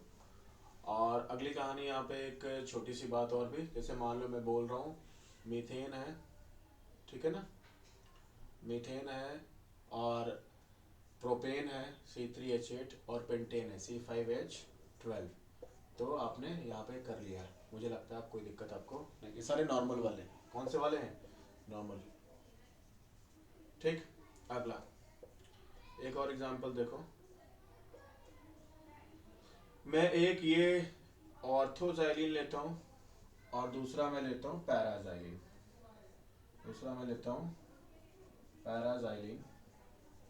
तो किसकी मेल्टिंग पॉइंट ज़्यादा होगी? तो ध्यान दो, इसकी मेल्टिंग पॉइंट ज़्यादा होगी। समझ पा रहे हो क्यों? क्योंकि ध्यान दो, अगर मैं आपको एक बैग में कुछ ऐसी वी शेप की स्टिक रखने मतलब वी शेप का कोई है सब्सटेंस इसको रखने को बोल रहा हूँ, और एक ऐसी सीधी स्ट्रेट कोई चीज़ है उसको रखने को बोल रहा हूँ, ज़्यादा इफेक्टिव पैकिंग कब कर पाओगे? जब सीधी स्टिक आपको रखनी होगी तो ज़्यादा इफेक्टिवली आप पैक कर पाओगे दैन इसके कंपैरिजन में। इसीलिए यहाँ पैकिंग क्या होगी, पैकिंग क्या होगी, मोर इफेक्टिव। और ध्यान दो, जितनी मोर इफेक्टिव पैकिंग होती है उतना ही इंटर पार्टिकल अट्रैक्शन क्या होगा, स्ट्रॉन्गर होगा, और उतना ही उसको तोड़ पाना क्या होगा, मुश्किल होगा। समझ पा रहे हो, कोई दिक्कत तो नहीं? कहानी क्लियर है? बहुत बढ़िया, नोट कर लो इसको। इसको बोलेंगे ऑर्थोजाइलिन। ऑर्थोजाइलिन, ये पैराजाइलिन, ये भी जाइलिन है लेकिन कौन सा जाइलिन है, ये पैरा। नोट कर लो इसको सारा, ठीक है। चलते हैं आगे, कुछ और भी कहानियाँ करते हैं। अब यहाँ पे अगला सीन रहने वाला है, वो है डेंसिटी, और दूसरा रहने वाला है सोलिबिलिटी। आगे नहीं किसकी पढ़ रहे हैं हम, एल्केन्स की, ठीक है ना, या साइक्लो एल्केन्स की, दोनों ले सकते हो। तो डेंसिटी जो है वो एल्केन्स की क्या होती है, लेस देन 1। क्या होती है, लेस देन 1 ग्राम पर एम एल, लेस देन 1 ग्राम पर एम एल। और आप जानते हो, अगर आपको थोड़ी सी बात पता हो, तो H2O की जो डेंसिटी है, खासतौर पे कहने को तो 4 डिग्री सेल्सियस पे है, वो 1 ग्राम पर एम एल होता है, ठीक है ना। तो आप अगर ध्यान से देखो तो वाटर से एल्केन की डेंसिटी क्या है, कम है, और इसीलिए क्या करता है, ये जो एल्केन्स हैं, जो हाइड्रोकार्बन्स हैं, ये एल्केन और साइक्लो एल्केन्स, ये क्या करते हैं, फ्लोट करते हैं किस पे, वाटर सरफेस पे, क्योंकि वो एल्केन क्या है, वाटर से हल्के हैं, ठीक है ना। तो सो एल्केन्स फ्लोट ऑन वाटर, ठीक है ना। डेंसिटी जो एल्केन की है वो क्या है, लेस देन है DH2। कोई दिक्कत तो नहीं? आप जरा समझना, ये क्या है, दूसरी पॉइंट यहाँ पे लिख लो, least dense, least dense among all organic compound classes। मतलब यानी कि एल्कीन ले लो, एल्काइन ले लो, हैलो एल्कीन ले लो, क्लासेस का मतलब है कीटोन, एल्डिहाइड, ऐसी किसी भी क्लासेस को ले लो, तो उसमें एल्कीन्स जो होते हैं वो सबसे कम डेंस होते हैं। समझ पा रहे हो? बहुत बढ़िया। अच्छा, क्या समझते हो कि डेंसिटी का फर्क इंटरमॉलिक्यूलर फोर्सेस से भी पड़ता है? क्योंकि बात समझो यार, जैसे कि पब्लिक प्लेस पे तुम किसी कपल को देखो ना, तो क्या होता है, वो कम से कम जगह में 2 लोग बैठ सकते हैं ना। मतलब आप किसी के कपल हो ना, आप किसी के साथ हो, खास तौर पे मिंगल वाला, तो क्या हो सकता है, आप कम से कम जगह में उसके साथ बैठ सकते हो ना। और आप किसी अपने नॉर्मल फ्रेंड के साथ हो, उसके साथ प्रॉपर 2 सीट आपको लगनी चाहिए ना, 2 सीट आपको चाहिए बैठने के लिए, या कई बार हो सकता है वो भी कम बढ़ जाए, है ना। तो पॉइंट यहाँ पे क्या समझ रहे हो, कि जिसके साथ तुम बहुत ज़्यादा अट्रैक्टेड हो गए ना, उतनी कम जगह में, अरे भाई तुम 2 लोग का मास जितना है उतना ही है ना, लेकिन अगर अट्रैक्शन ज़्यादा है तो कम जगह में ज़्यादा मास आ जाएगा। समझ पा रहे हो? यानी कि इंटर पार्टिकल फोर्सेज अगर स्ट्रांग होंगे ना, तो कम से कम जगह में ज़्यादा से ज़्यादा मास आ जाएगा। और डेंसिटी होती क्या है, ज़रा समझो, क्या होती डेंसिटी, मास अपॉन वॉल्यूम। तो जितनी कम से कम जगह में ज़्यादा से ज़्यादा मास आ जाएगा ना, जितनी कम से कम जगह में वॉल्यूम में ज़्यादा से ज़्यादा मास आएगा, तो डेंसिटी क्या हो जाएगी, ज़्यादा हो जाएगी। तो इंटर पार्टिकल फोर्सेस का रिलेशन क्या डेंसिटी से है? तो हाँ बिल्कुल है। इंटर पार्टिकल फोर्सेस अगर बहुत स्ट्रांग हो गए तो पार्टिकल्स बहुत करीब आ जाएंगे, उनके बीच में जगह बहुत कम होगी तो बहुत करीब आ जाएंगे। तो जो 2 पार्टिकल अभी वीक फोर्सेस की वजह से इतने दूर बैठे हुए थे ना, इतने दूर बैठे हुए थे, तो वो अब स्ट्रांग फोर्सेस की वजह से इतनी दूर आ जाएंगे। तो जब इतने दूर थे तो बताओ, उनको बैठने के लिए ज़्यादा जगह चाहिए, और जब पास आ गए तो इनको बैठने के लिए कम जगह चाहिए। तो समझे, तो मास तो सेम ही है लेकिन अब जगह कम चाहिए। यानी कि फोर्स ऑफ अट्रैक्शन अगर स्ट्रांग होगा तो कम जगह में ही ज़्यादा मास आ जाएगा। इसलिए जब ज़्यादा मास होगा और जगह कम हो जाएगी तो डेंसिटी क्या हो जाएगी, बढ़ जाएगी ना। दूसरे शब्दों में बोलो कि भाई मास तो उतना ही रहा बट अब कम वॉल्यूम चाहिए उनको साथ में रहने के लिए। तो ऐसे क्यों, क्योंकि इंटर पार्टिकल अट्रैक्शन स्ट्रांग है, इसीलिए अब डेंसिटी क्या हो जाएगी, बढ़ जाएगी ना। समझ आया कुछ कि नहीं समझ आया? बिल्कुल समझ आ गया। अच्छा, तो एल्केन्स में क्या होते हैं, सबसे खराब इंटरमॉलिक्यूलर फोर्सेस होते हैं ना, ऑर्गेनिक कंपाउंड्स के कंपैरिजन में बात करो तो। समझ पा रहे हो? तो सबसे खराब इंटरमॉलिक्यूलर फोर्सेस जब होंगे ना, तो दूरियां रिलेटिवली क्या होंगे पार्टिकल्स के बीच में ज़्यादा, तो इसलिए उनको सेम मास को रखने के लिए वॉल्यूम ज़्यादा चाहिए, तो इसीलिए डेंसिटी इनकी क्या होती है बाकियों से कम होती है ना। मुझे लगता है समझ आ गया। जिनको नहीं आया मेरी बातों को सुनते रहो बार बार, जो समझाया आगे। कई बार क्या होता है ना, दिमाग में बड़ी मुश्किल से चीज़ें जाती हैं, समझ पा रहे हो, दिमाग में बड़ी मुश्किल से चीज़ें जाती हैं, वजह साफ होती है, सीधी होती है, क्योंकि पहले तुम्हारे दिमाग में ज़्यादा कुछ इम्पोर्टेंट चीज़ें, ज़्यादा रिफाइंड चीज़ें गई नहीं है शायद, समझ पा रहे हो, या अच्छी से तुमने पढ़ा नहीं है। तो तुमने कभी देखा होगा ना, वॉल को जब तुम पेंट कर रहे हो, किसी चीज़ को साफ कर रहे हो ना, और मान लो वो सालों से गंदी है, तो फिर क्या करना पड़ता है आपको, 2-3 बार उसे साफ करना पड़ता है, तब जाके वो नॉर्मल कंडीशन में पहुंचती है कि अब उस पर पेंट लगाया जा सके। तो जिनकी कंडीशन ऐसी है कि बड़ी मुश्किल से चीज़ें दिमाग में घुस रही है ना, बार बार देखो, इसका मतलब गंदगी बहुत जम गई है, उसको निकालना पड़ेगा। तो बार बार उसको क्या करो, निकालो, समझ पा रहे हो, रिवाइज करके, पढ़ करके, सुन करके, और फिर एक अपने को नॉर्मल कंडीशन पे लेके आओ और फिर पढ़ो, मज़ा आएगा। फिर आई बात समझे। सॉल्युबिलिटी की ज़रा बात करते हैं, वो क्या रहने वाला है सीखो। सॉल्युबिलिटी का सीधा सा फंडा है। क्या फंडा है यार, सॉल्युबिलिटी मतलब क्या है यार, किसी में घुल मिल जाना, किसी में घुल मिल जाना, समझ पा रहे हो। जैसे तुम कहते नहीं हो और बताओ भाई क्या चल रहा है, बोलते हो ना और बताओ भाई क्या चल रहा है, कोई ताज़ी खबर, कोई नई बात, है ना, ये सब बातें इस तरीके से तुम लोग बोलना क्या करते हो, पसंद करते हो ना। समझ आया, ये भाई साहब कहाँ गए थे, आ जाए यार, समझ पा रहे हो, इस तरीके से तुम बातें करना, बातें करते हो ना एक दूसरे से, समझ पा रहे हो, कि और बताओ भाई क्या चल रहा है, समथिंग, ये सब। तो तुम क्या करते हो, ये जब तुम किसी से सवाल पूछते हो, इसका मतलब क्या है, इसका मतलब ये है कि तुम उसके बारे में कुछ जानना चाहते हो, उससे कुछ घोल मेल बढ़ाना चाहते हो, उससे इंटरेक्शन करना चाहते हो, उससे बातें करना चाहते हो। इवन फाइनली इससे फ़ायदा क्या होगा, तुम उसके बारे में कुछ जानोगे, तुम्हारे बारे में कुछ जानेगा, दोनों एक दूसरे के बारे में इंटरेस्टेड होंगे, और फाइनली क्या बन जाओगे, फ्रेंड्स बन जाओगे ना, बॉन्ड बन जाओगे ना। फिर क्या बोलोगे, जिगरी बेस्ट फ्रेंड्स बन गए। तो समझे ज़रा कुछ यहाँ पे कहानी को। सॉल्युबिलिटी वही सीन है, सॉल्युबिलिटी वही सीन क्या है कि एक सब्सटेंस दूसरे सब्सटेंस पे घुलना मिलना चाहता है।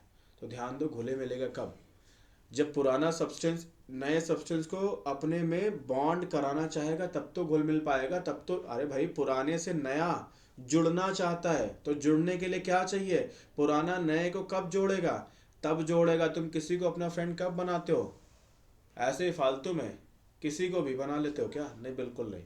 उसको बनाते हो जो तुम में क्या करे, वैल्यू एडिशन करे किसी भी तरीके से, चाहे वो एंटरटेनमेंट के पर्पज़ से हो, चाहे वो नॉलेज के पर्पज़ से हो, मतलब किसी भी तरीके से, चाहे वो मनी के पॉइंट ऑफ व्यू से हो।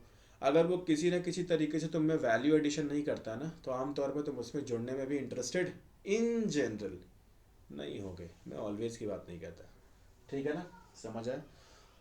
तो यानी कि तुम नए से तभी जुड़ पाओगे जब नया कम से कम उतना ही इफेक्टिव बॉन्ड आपसे बनाए जितना कि आप पुराने से बॉन्ड बनाए हुए थे। अरे भाई, तुम अपने सीन में थे ना, तुम अपना टाइम कहीं पे दे रहे थे ना, मान लो अपना टाइम तुम पढ़ाई में दे रहे हो, अपना टाइम तुम पढ़ाई में दे रहे हो, अब मान लो किसी के तुम्हें क्या आ गई, फ्रेंड रिक्वेस्ट आ गई, या किसी का तुम्हें क्या आ गया, हाय आ गया, और खासतौर पे उसका उसका आ गया ना हेलो, जिसका तुम इंतज़ार कर रहे थे।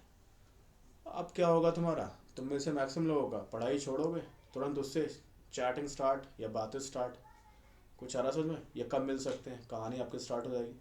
तो क्या सीख रहे हो तुम यहाँ पे, कि पुराना बॉन्ड तुमने अपना पढ़ाई के साथ बना रखा था, नया बोल रहा है तुम्हें, नया इंसान हेलो बोल रहा है तुम्हें, तुम तुरंत उसकी तरफ क्या हो गए, भाग गए। क्यों, क्योंकि पढ़ाई से ज़्यादा इंटरेस्ट तुम्हें कहाँ मिल रहा है, उसके साथ बातें करके। कुछ आ रहा समझ में। तो तुम पुराने को छोड़ करके नए के साथ चले जाओगे, नए के साथ चले जाओगे।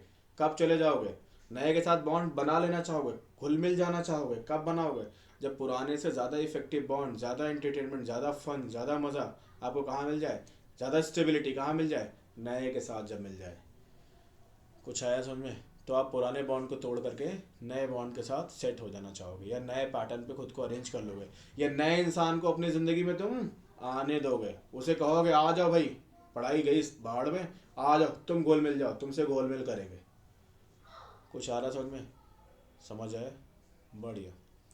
तो वाटर में अब हमने एल्केन को डिसॉल्व करना चाहा, वाटर टू वाटर, एक वाटर का दूसरे वाटर के साथ जो बॉन्ड बनता है वो हाइड्रोजन बॉन्ड पढ़ा चुका हूँ, ओ से लगा एच है, और दूसरा ये हाइट, चलो बता देता हूँ, कुछ नए प्राणी हो सकते हैं, ये एच,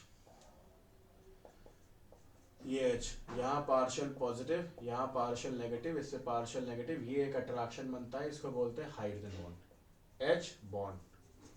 ये बहुत ही स्ट्रॉन्ग बॉन्ड है, कौन सा ये, hydrogen bond, hydrogen bond, H bond, ये क्या है लिख लो, क्या है ये, स्ट्रॉन्गर है, डिस्पर्जन फोर्स है, किससे, क्यों, क्योंकि डिस्पर्जन फोर्स में कोई खास पोलैरिटी ही नहीं है, इवन हम नॉन पोलर बोलते हैं उनमें होता है। और हाइड्रोजन बॉन्ड देखो, ओ से लगा एच, जबरदस्त इलेक्ट्रोनेगेटिविटी डिफरेंस, जबरदस्त पोलैरिटी, तो इनमें क्या होगा, ये तो वही बात होगा ना, एक जबरदस्त पोलर है, एक जबरदस्त नॉन पोलर है, तो पोलर टू पोलर अट्रैक्शन अच्छा होता है, क्या ये बात जानते हो कि नहीं जानते हो, नहीं जानते।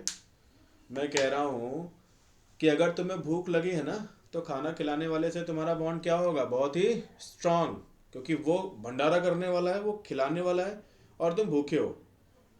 तो बताओ, कोई अगर जैसे होता है ना भंडारे का सीजन चलता है, तो अगर कोई भंडारा करना चाहता है ना, कुछ बड़े लेवल पे लोगों को खिलाना चाहता है, तो उसको अगर वो जिनको खिला रहा है अगर वो वाकई में भूखे लोग हैं, वाकई में ऐसे लोग हैं जो खाना अरेंज नहीं कर सकते, तो उसको रिलेटिवली खिला के ज़्यादा अच्छा लगेगा, या लोग ऐसा कहते हैं कि उसको ज़्यादा फ़ायदा होगा, या ऐसा ही करना चाहिए। इवन ऐसा भी लोग बोलते हैं कि जो वाकई में भूखे उनको खिलाओ ना, जो खा सकते हैं या जो अरेंज कर सकते हैं उन पे रिलेटिवली कम ध्यान देना चाहिए, ऐसा लोग कहते हैं।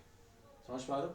तो पॉइंट यहाँ पे ये है, एक एक क्या है, एक के पास बहुत सारा इलेक्ट्रॉन डेंसिटी है, बहुत सारा खाना, एक बहुत भूखा, जब ऐसे दो लोग एक दूसरे से मिलेंगे, एक बहुत भूखा, एक के पास बहुत सारा खाना, तो इनके बीच में फोर्सेस क्या लगेंगे, एक को खिलाना ही है, दूसरे को खाना ही है, तो ऐसे में जबरदस्त क्या लगेंगे, अट्रैक्शन लगेंगे ना, दोनों बोलेंगे अरे भाई तुम्हें ही ढूंढ रहा था, और वो बोलेगा अरे भाई तुम्हें ही ढूंढ रहा था, ऐसे दो लोग एक दूसरे से एकदम से जबरदस्त तरीके से बॉन्ड बनाएंगे ना।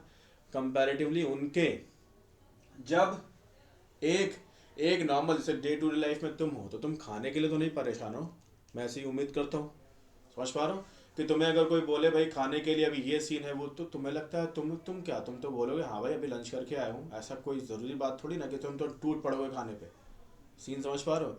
तो मतलब तुम्हारे सामने अगर खाना रख दिया जाए तो तुम क्या बोलोगे, हाँ ठीक है कोई इतनी बड़ी बात नहीं है, तो तुम उसके लिए अट्रैक्टेड कम फील करोगे, क्योंकि तुम पहले से तुम्हारी भूख क्या है, ख़त्म की जा चुकी है घर पे, तो तुम नए खाने की तरफ अट्रैक्ट नहीं होगे, क्योंकि तुम्हारे पास भूख पहले से कम है, तो तुम्हें खाने की तरफ दौड़ने की जरूरत नहीं, मतलब भूख के लिए तुम्हारी पोलैरिटी कम है, तो पोलैरिटी जब कम होगी तो इंटर पार्टिकल अट्रैक्शन भी क्या होंगे, वीक होंगे ना, और पोलैरिटी जब ज़्यादा होगी तो इंटर पार्टिकल अट्रैक्शन भी क्या होगी, ज़्यादा। भूख तुम्हें ज़्यादा लगी है तो खाने की तरफ तेज़ी से दौड़ोगे, भूख तुम्हें कम लगी है तो खाने के लिए तुम कम पोलर हो, खाने की तरफ कम अट्रैक्ट होगे, समझ पा रहे हो। यानी कि पोलर टू पोलर अट्रैक्शन क्या होंगे, स्ट्रॉन्गर होंगे देन दो नॉन पोलर, इसीलिए एच बॉन्ड क्या होता है, स्ट्रॉन्गर होता है डिस्पर्जन फोर्सेस की कंपैरिजन में।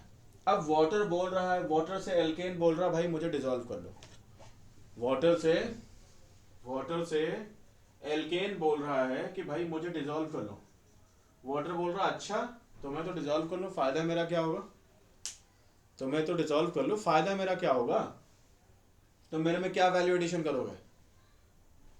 वाटर बोल रहा है मेरा दूसरे वाटर के साथ स्ट्रॉन्ग बॉन्ड है, तुम ठहरे डिस्पर्जन फोर्स वाले बहुत ही कमजोर बॉन्ड बनाते हो तुम, तो मैं अपने स्ट्रॉन्गर बॉन्ड को तोड़ करके, मैं अपने स्ट्रॉन्गर इंगेजमेंट को छोड़ करके तुम्हारे साथ कमजोर बॉन्ड बनाने में क्यों एंजॉय करूंगा, बिल्कुल नहीं करूंगा।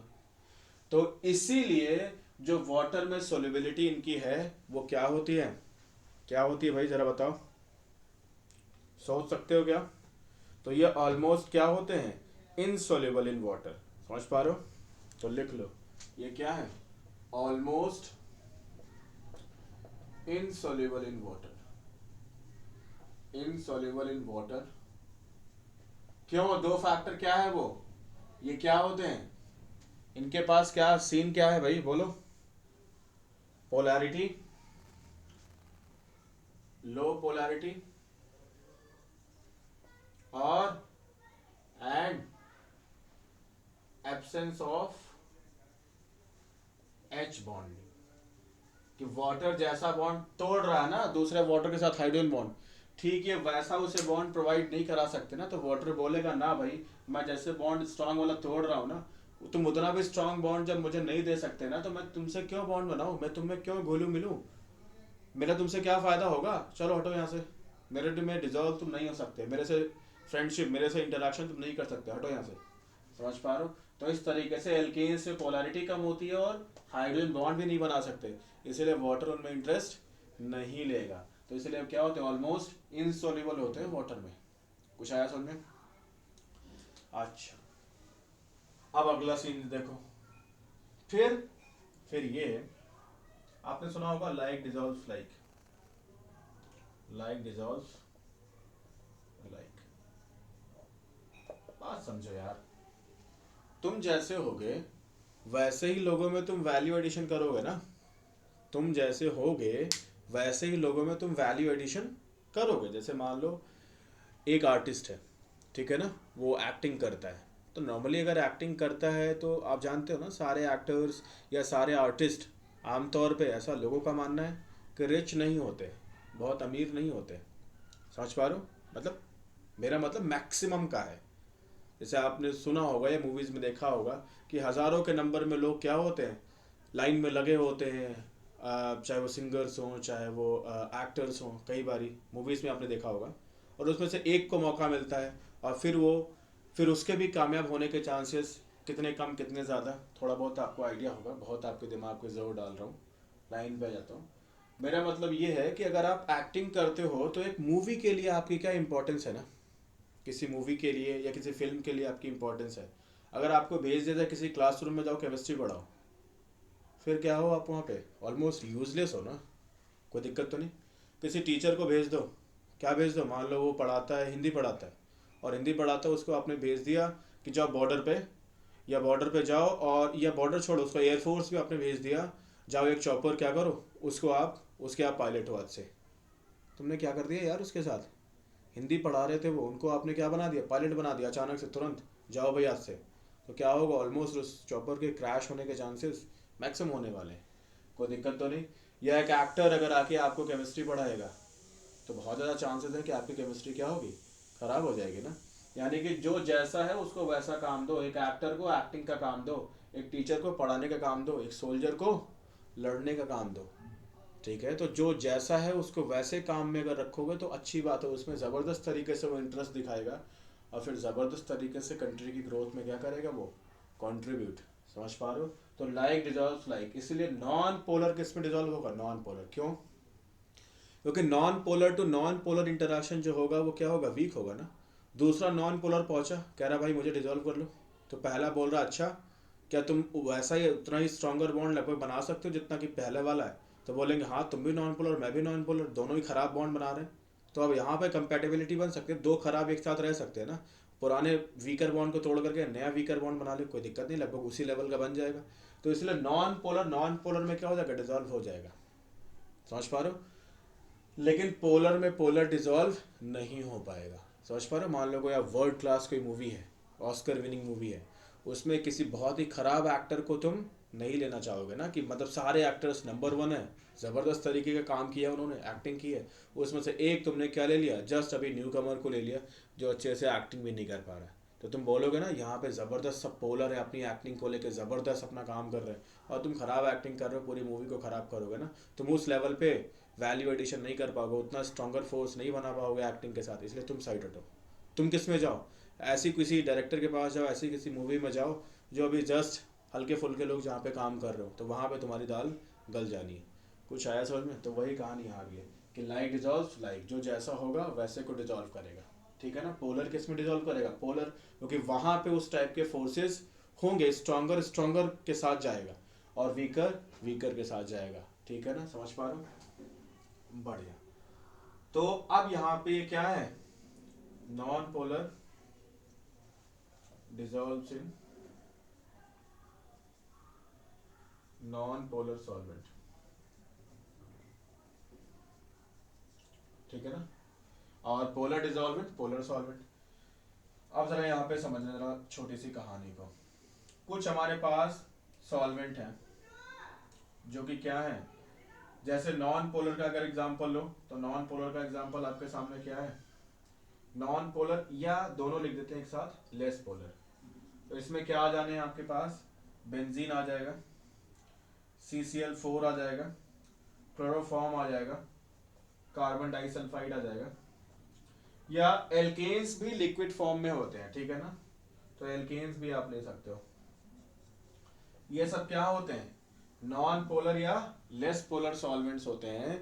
तो इनके एक पार्टिकल से, एक सॉल्वेंट का दूसरे सॉल्वेंट के साथ क्या है, खराबी बॉन्ड होगा ना पार्टिकल्स का आपस में, वीकर बॉन्ड होगा ना, तो वहां एल्केन पहुंचेगा कि भाई मुझे डिसॉल्व कर लो, तो ये बोल देगा ना भाई, क्योंकि एल्केन टू एल्केन भी वीक था और सॉल्वेंट टू सॉल्वेंट भी वीक था, तो अब उसके लेवल पे इसका फोर्स हो सकता है ना, इसलिए अब ये उसमें क्या कर सकता है, डिसॉल्व कर सकता है ना नॉन पोलर में। लेकिन पोलर वाला बोलेगा ना स्ट्रांग तोड़ के कमजोर से नहीं बनाना, बट ये कमजोर वाले बोल देंगे हाँ भाई मैं भी कमजोर तू भी कमजोर, चलो दोनों कंपेटेबल हैं, डिसॉल्व हो जाते हैं। मुझे लगता है समझ आ गया होगा, लिख लो।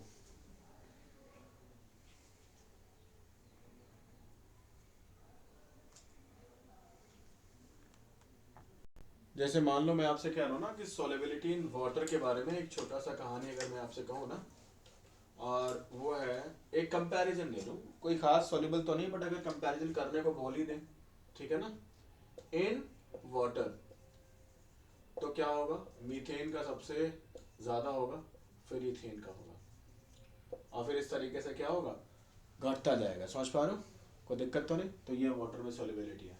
एक छोटी सी बात और लिख लेना, और वो क्या है कि अगर मान लो मैंने ये दे दिया, ये एक साइक्लोब्यूटेन है और CH3 CH2 CH2, ये अलग से बात है थोड़ी सी, ठीक है ना। तो जो मेल्टिंग पॉइंट होगा ना, अगर मैं साइक्लोब्यूटेन और ओपन चेन का अगर एग्जांपल दूं ना, तो जो मेल्टिंग पॉइंट रहने वाला है, क्या किसी को गेस कर सकते हो किसका ज़्यादा होना चाहिए मेल्टिंग पॉइंट? तो ध्यान दीजिएगा, साइक्लोब्यूटेन का ज़्यादा होगा नॉर्मल ब्यूटेन से, ठीक है ना। आई बात समझ, ये ऑर्डर मैंने क्या लिखा है, रिपीट कर रहा हूँ, मेल्टिंग पॉइंट का वहाँ पे छूट गया था, चलिए यहाँ पे लिख लो, ठीक है। मतलब जो साइक्लो वाला उतना ही कार्बन का एल्केन है, वो ओपन चेन के एल्केन के कंपैरिजन में उसका मेल्टिंग पॉइंट क्या होगा, ज्यादा होगा, ठीक है। 5 कार्बन की बात करोगे तो साइक्लोपेंटेन का नॉर्मल पेंटेन से क्या होगा, मेल्टिंग पॉइंट ज्यादा होगा, ठीक है ना। बहुत अच्छा। अब हम बात करने वाले हैं एल्केन्स की केमिकल प्रॉपर्टीज के बारे में, और ये क्या रहने वाला है जरा समझते हैं। देखो एल्केन्स, पहली बात तो ये समझ जाओ कि पोलैरिटी का जो सीन है यहाँ पे, उसका तो कोई खास यहाँ पे मतलब है ही नहीं, बट फिर भी एक छोटी सी बात आपको समझाता हूँ मैं, जरा समझने की कोशिश कीजिएगा। केमिकल प्रॉपर्टीज,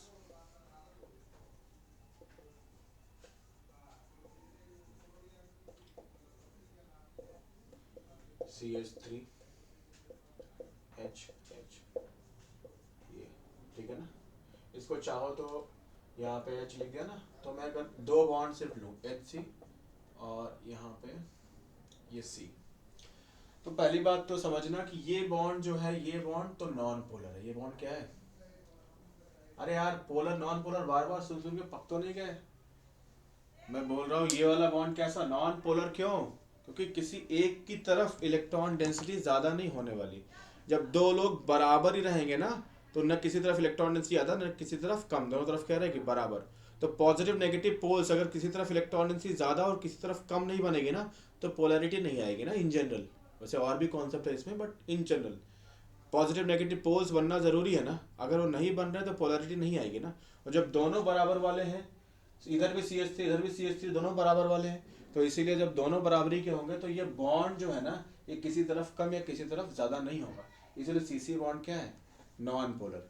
बट ध्यान रहे CH बॉन्ड जो है ये स्लाइटली पोलर है, ना के बराबर ही, बट हाँ स्लाइटली, क्योंकि कार्बन और हाइड्रोजन में इलेक्ट्रोनेगेटिविटी डिफरेंस तो है ही ना।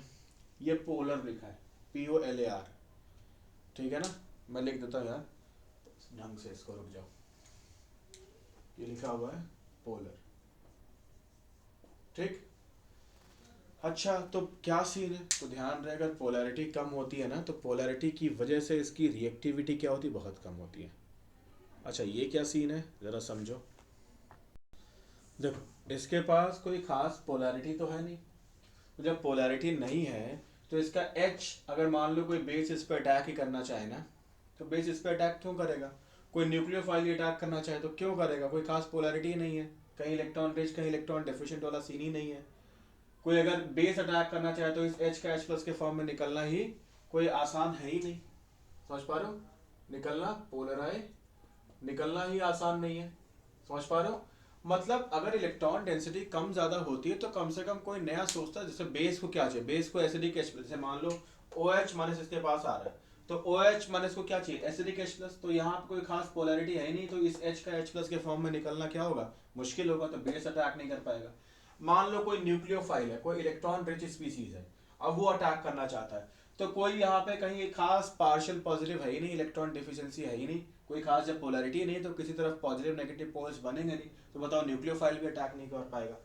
मान लो किसी एसिड को अटैक करना हो, एच प्लस इससे इंटरैक्ट करना चाहता हो, तो कहीं लोन पेयर है ही नहीं। देखो ना CH3 में कहीं लोन पेयर है क्या? है ही नहीं, तो कोई एसिड भी इससे इंटरैक्ट नहीं कर पाता है। मान लो कोई इलेक्ट्रोफाइल इससे इंटरैक्ट करना चाहता हो, तो इलेक्ट्रोफाइल होने के लिए इसको इलेक्ट्रॉन रिच होना पड़ेगा। कहीं पे partial positive partial negative negative positive जैसा कोई सीन ही नहीं, क्योंकि पोलराइजेशन नहीं। तो आप देख क्या पा रहे हो भाई? एसिड हो, बेस हो, इलेक्ट्रोफाइल हो, न्यूक्लियोफाइल हो, सबके साथ इसको क्या है? दिक्कत है।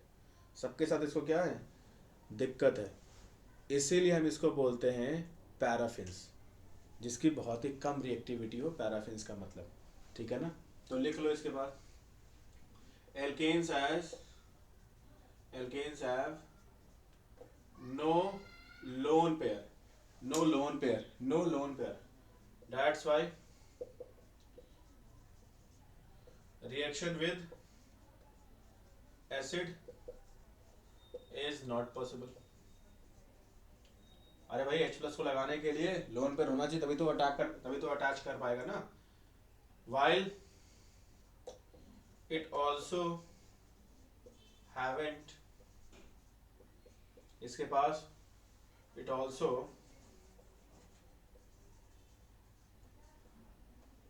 इसके पास और क्या क्या नहीं है? It also hasn't acidic H, acidic H. That's why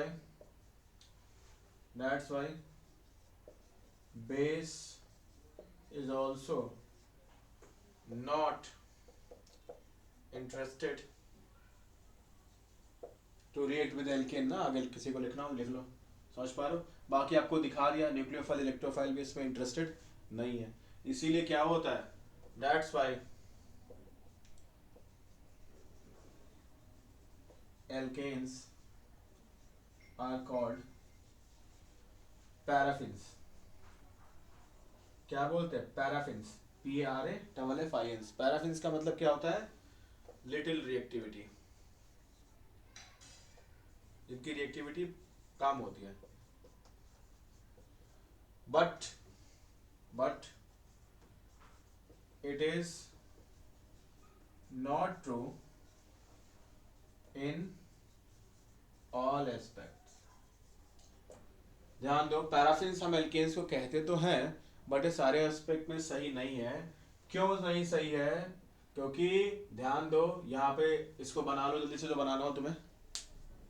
ठीक है, पॉज करके बना लिया होगा। अब हटाते जरा, क्योंकि अगर मैं बात कह दूं किसकी, अगर मैं बात कह दूं एल्केन प्लस फ्लोरीन और एल्केन प्लस ऑक्सीजन, ये दोनों रिएक्शन क्या होती है? एक्सप्लोसिव होती है। क्या होती है?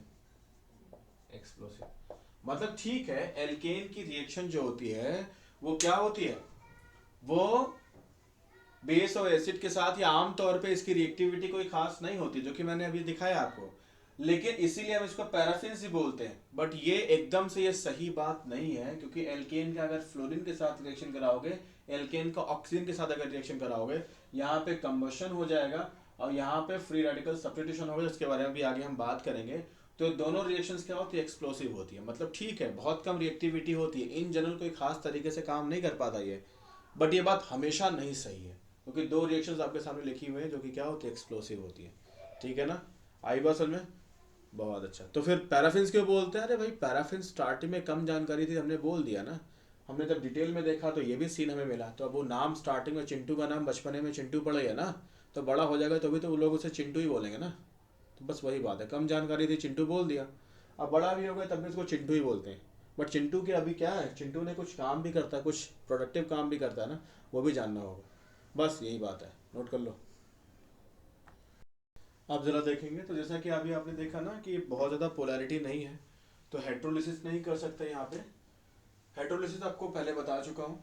हेट्रोलिसिस का मतलब क्या होता है, जैसे सी बी आर बॉन्ड है, बी आर को दोनों इलेक्ट्रॉन मिल जाए, तो यहाँ पे सी पे पॉजिटिव छूट जाए, समझ पा रहे हो, और बी आर दोनों लेके चला जाए, तो ये हेट्रोलिसिस है। और होमोलिसिस क्या होती है, मान लो मीथेन का मैंने स्ट्रक्चर बना रखा है, एक इलेक्ट्रॉन इसे मिल जाए, दूसरा इलेक्ट्रॉन इसे मिल जाए, तो दोनों क्या बन जाएंगे, एक CH3 का रेडिकल, एक H का रेडिकल। होमोलिसिस ये कब होता है, जब इलेक्ट्रोनेगेटिविटी डिफरेंस क्या होता है, इलेक्ट्रोनेगेटिविटी डिफरेंस, इलेक्ट्रोनेगेटिविटी डिफरेंस क्या हो, मिनिमम, मिनिमम। और ये कब होता है, जब इलेक्ट्रोनेगेटिविटी डिफरेंस क्या हो, नेगेटिविटी डिफरेंस क्या हो, नेगेटिविटी डिफरेंस मैक्सिमम। समझ पा रहे हो, कोई दिक्कत तो नहीं, बहुत बढ़िया। इसको बोलते हो होमोलिसिस। यहाँ पे क्या क्रिएट हो रहा है, रेडिकल्स, फ्री रेडिकल्स। समझ पा रहे हो, यहाँ पे क्या क्रिएट होंगे, आयंस। ये है हेट्रो, हेलो, क्या है ये, हेट्रोलिसिस। आयंस क्रिएट होंगे, होमोलिसिस में रेडिकल्स क्रिएट होंगे। तो जैसा कि मैं बताया, कोई खास पोलैरिटी एल्केन्स में है नहीं, तो यहाँ पे फ्री रेडिकल्स बनेंगे, होमोलिसिस होगी। समझ पा रहे हो, तो इसीलिए लिखो most common type of, most common type of reaction for alkanes, for alkane is free radical substitution, free radical substitution। ये क्या होता है, सब्स्टिट्यूशन। फ्री रेडिकल तो समझ ही गया हो, क्यों होगा, क्योंकि कोई खास पोलैरिटी है नहीं, तो बॉन्ड की होमोलिटिक क्लीवेज होगी, तो ऐसे में रेडिकल्स क्रिएट होंगे। तो एक देखो H का रेडिकल गया, इसकी जगह पे मान लो Br का रेडिकल आ गया, और दोनों क्या बन गए, देखो जैसे मान लो एग्जांपल ऐसे ले लो, CH4, यहाँ पे इसका रिएक्शन आप करा रहे हो Br2 के साथ, और HNO यहाँ का इनिशिएटर है, मैकेनिज्म आगे बताऊंगा। तो एक यहाँ पे H का रेडिकल गया, उसकी जगह पे Br का रेडिकल आ गया, और फाइनली HBr, H का रेडिकल और Br का रेडिकल एक बचे, दोनों साथ आ गए, तो ये आपका बन गया प्रोडक्ट। आगे और भी बातें करेंगे इसके बारे में। तो ये कैसी रिएक्शन है, एक H का रेडिकल गया, Br का रेडिकल आया, तो रेडिकल गया, रेडिकल आया, तो सब्स्टिट्यूशन। और फ्री रेडिकल क्योंकि फ्री रेडिकल्स का सब्स्टिट्यूशन चल रहा है। बना लो इसे, पॉज करके बना लिया होगा। अब आगे चलते हैं, अब पढ़ेंगे हम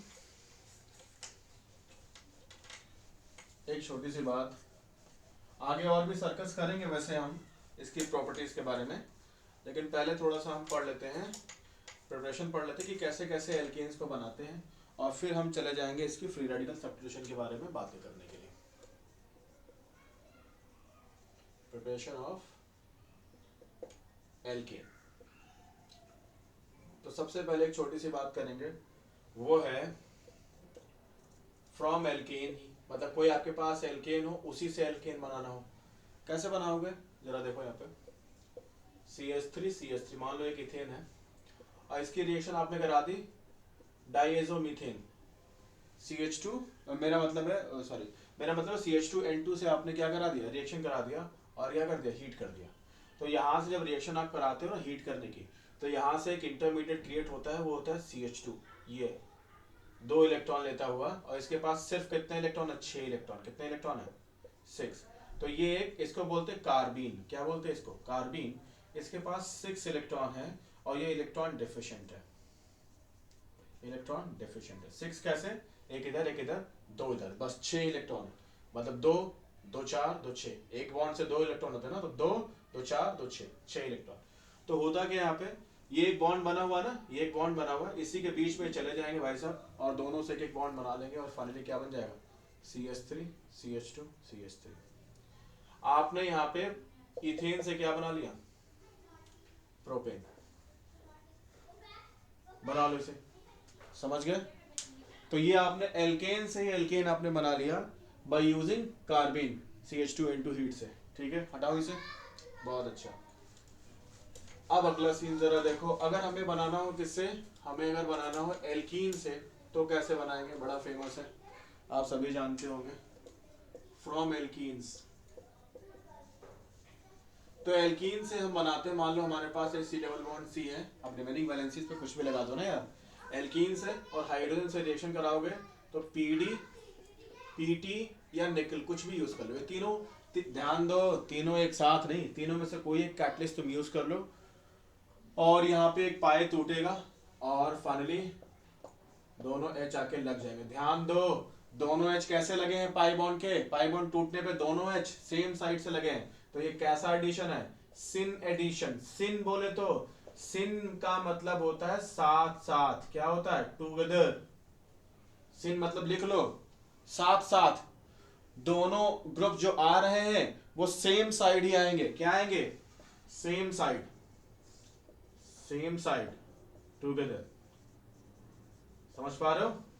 दोनों एच देखो ना सेम साइड आए तो इसको सिन। अच्छा, एंटी सिन क्या होगा? एक एच ऊपर आता, दूसरा एच नीचे आता, तो एंटी बोलते हैं। समझ पा रहे हो? ये सिन एडिशन होना इंपॉर्टेंट है, याद रखियो। ठीक है ना? अब दूसरी कहानी जरा यहाँ पे समझने की जरूरत है, और वो ये है कि कैटलिस्ट, ये होते हैं कैटलिस्ट। कैसे कैटलिस्ट जरा समझो। मान लो ये निकल, मान लो ये पैलेडियम ले लो, ये पैलेडियम है, इसके ऊपर हाइड्रोजन आके क्या होती है? एड्सॉर्ब। हाइड्रोजन क्या होती है आके? हाइड्रोजन क्या होती है? ये H2 आकर के एड्सॉर्ब होती है। क्या होती है? एड्सॉर्ब। एड्सॉर्ब समझते हो? एड्सॉर्ब मतलब सरफेस पे। कहां पे होगा ये? सरफेस, सरफेस फेनोमेना है, सरफेस फेनोमेना।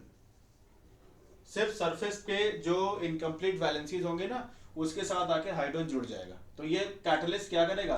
हाइड्रोजन आके इसके सरफेस पे एडजॉर्ब होगा, ADSORB, एडजॉर्ब, जस्ट सरफेस पे ही एडजॉर्ब होगा, फिर पैलेडियम निकल तक लेके जाएगा इसको, फिर हाइड्रोजन और मेरा मतलब है पैलेडियम के सरफेस पे हाइड्रोजन एडजॉर्ब हो जाएगा, फिर ये पैलेडियम लेकर के एल्कीन तक इसको जाएगा, फिर एल्कीन और हाइड्रोजन से कह देगा भाई दोनों मिल जाओ, और फिर पैलेडियम वहां से अलग हो जाएगा, फिर दूसरे H2 को पकड़ेगा, एडजॉर्ब कराएगा, फिर यहां तक लेके जाएगा, फिर कहेगा भाई एल्केन बना दो।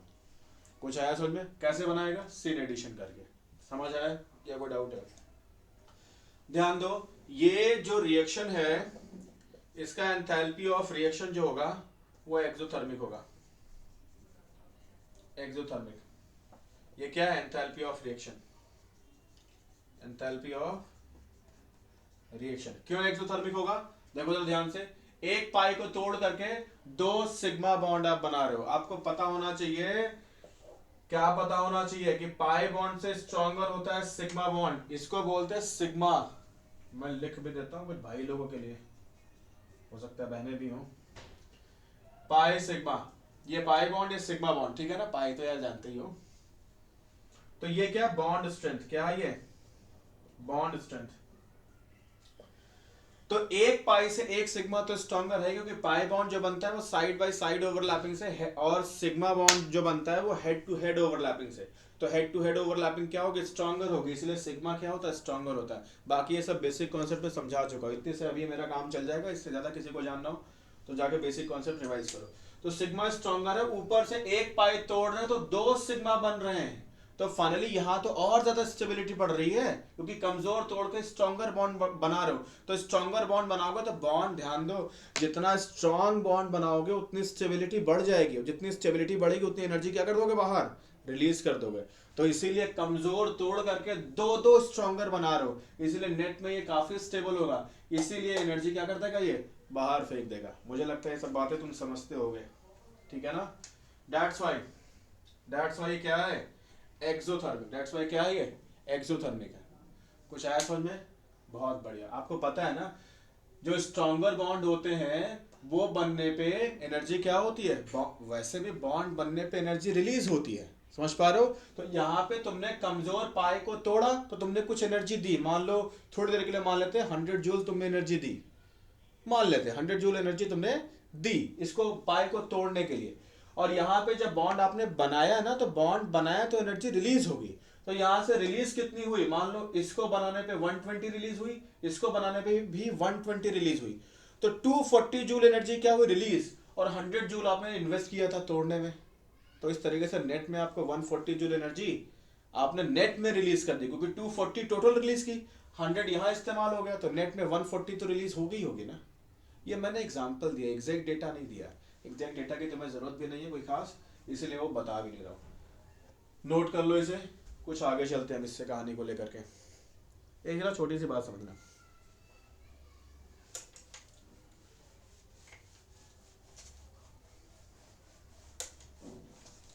अगर मैं फ्री एनर्जी की बात करूं, किसकी बात करूं मैं, फ्री एनर्जी की बात करूं, विद और without catalyst.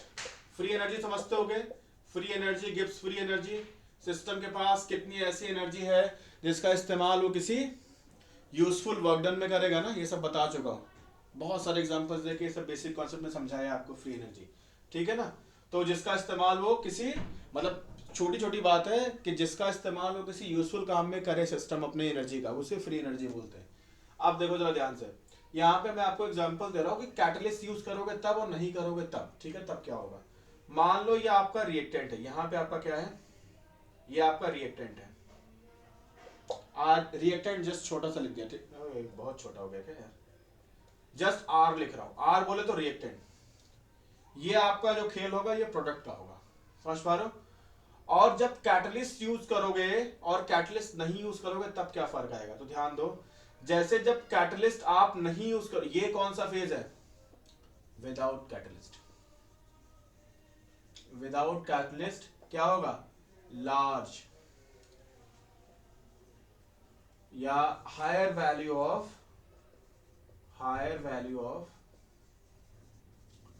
Free energy of activation, ठीक है।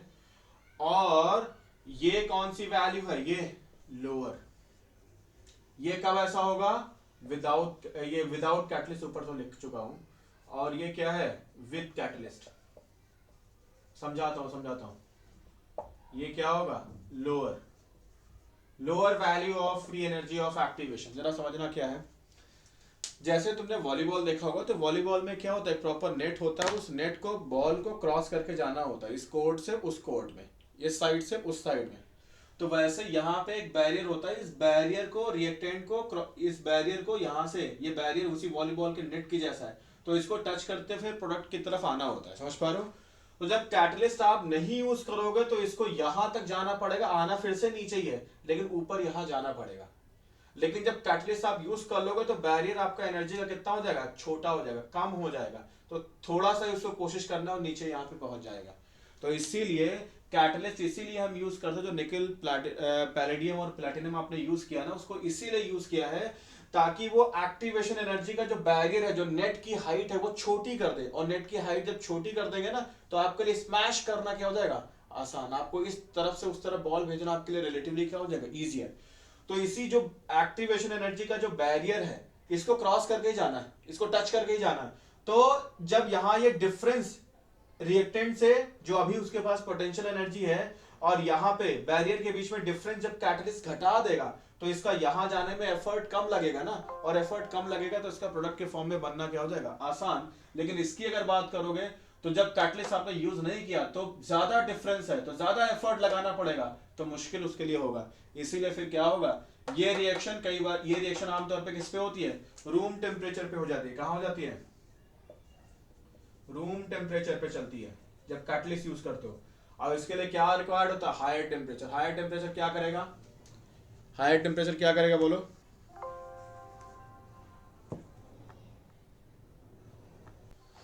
बोलो भाई, हायर टेम्परेचर क्या करेगा, अब यहाँ पे इसको एनर्जी प्रोवाइड करेगा ताकि यहाँ तक आसानी से जा सके। तो यहाँ पे रिक्वायर्ड होगा हायर टेम्परेचर जब विदाउट कैटलिस्ट होगा, और ये लोअर टेम्परेचर में इसकी कहानी हो जानी है।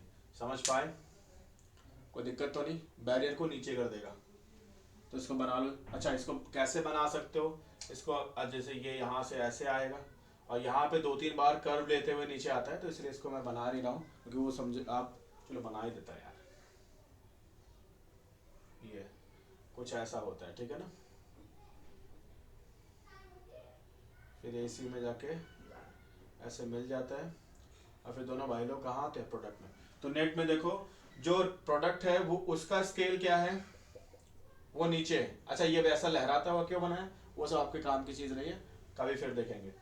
बस इतना जानो कि आप बैरियर नीचे हो गए तो आप आसानी से पहुंच जाएगा। तो यहाँ पे देखो क्या हो गया, रिएक्टेंट और प्रोडक्ट से जो डिफरेंस है एनर्जी का वो क्या है, देखो ये रिएक्टेंट की एनर्जी ज्यादा है, प्रोडक्ट की एनर्जी कम है, इसीलिए क्या होगा, एक्सोथर्मिक। क्या होगा, एक्सोथर्मिक।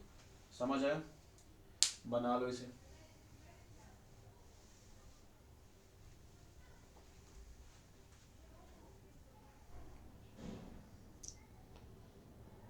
अब आगे चलते हैं, एक छोटी सी कहानी और भी करते हैं। देखो इसका जो आपने एल्कीन पे, एल्कीन से जो आपने एल्कीन बनाया है ना, इसको हम ये भी बोलते हैं कि हाइड्रोजनेशन करके। क्या, हाइड्रोजन का एडिशन करके, ठीक है।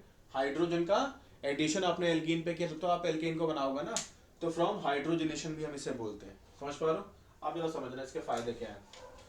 हाइड्रोजनेशन का फायदा ये है कि आप इससे कुछ सर्कस कर सकते हो, और वो क्या कर सकते हो जरा समझते हैं। वो ये है, hydrogenation hydrogenation is used to distinguish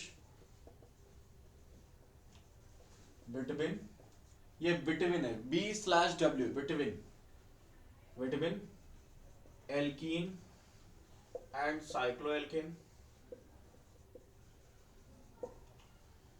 alkene, या इसको वो कर लो, एल्काइन एंड साइक्लो एल्कीन, या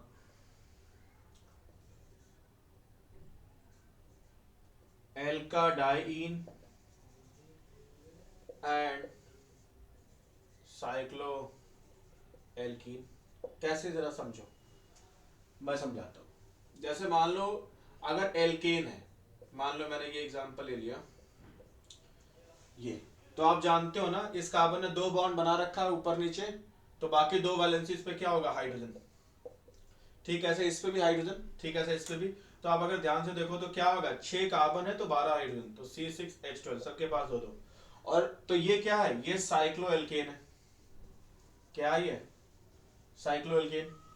और आप ये भी जानते हो कि C6H12 भी फॉर्मूला किसका होता है, CnH2n आप यूज करोगे ना, तो यही फॉर्मूला एल्कीन का भी होता है।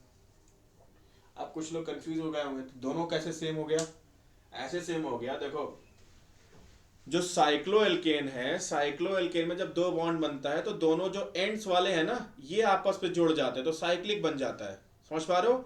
और एल्कीन में क्या होता है, फिर से जैसे एल्केन में 2 टर्मिनल के बॉन्ड्स फ्री हैं, 2 टर्मिनल के बॉन्ड्स फ्री हैं, ये आपस में जुड़े तो साइक्लिक हो गया।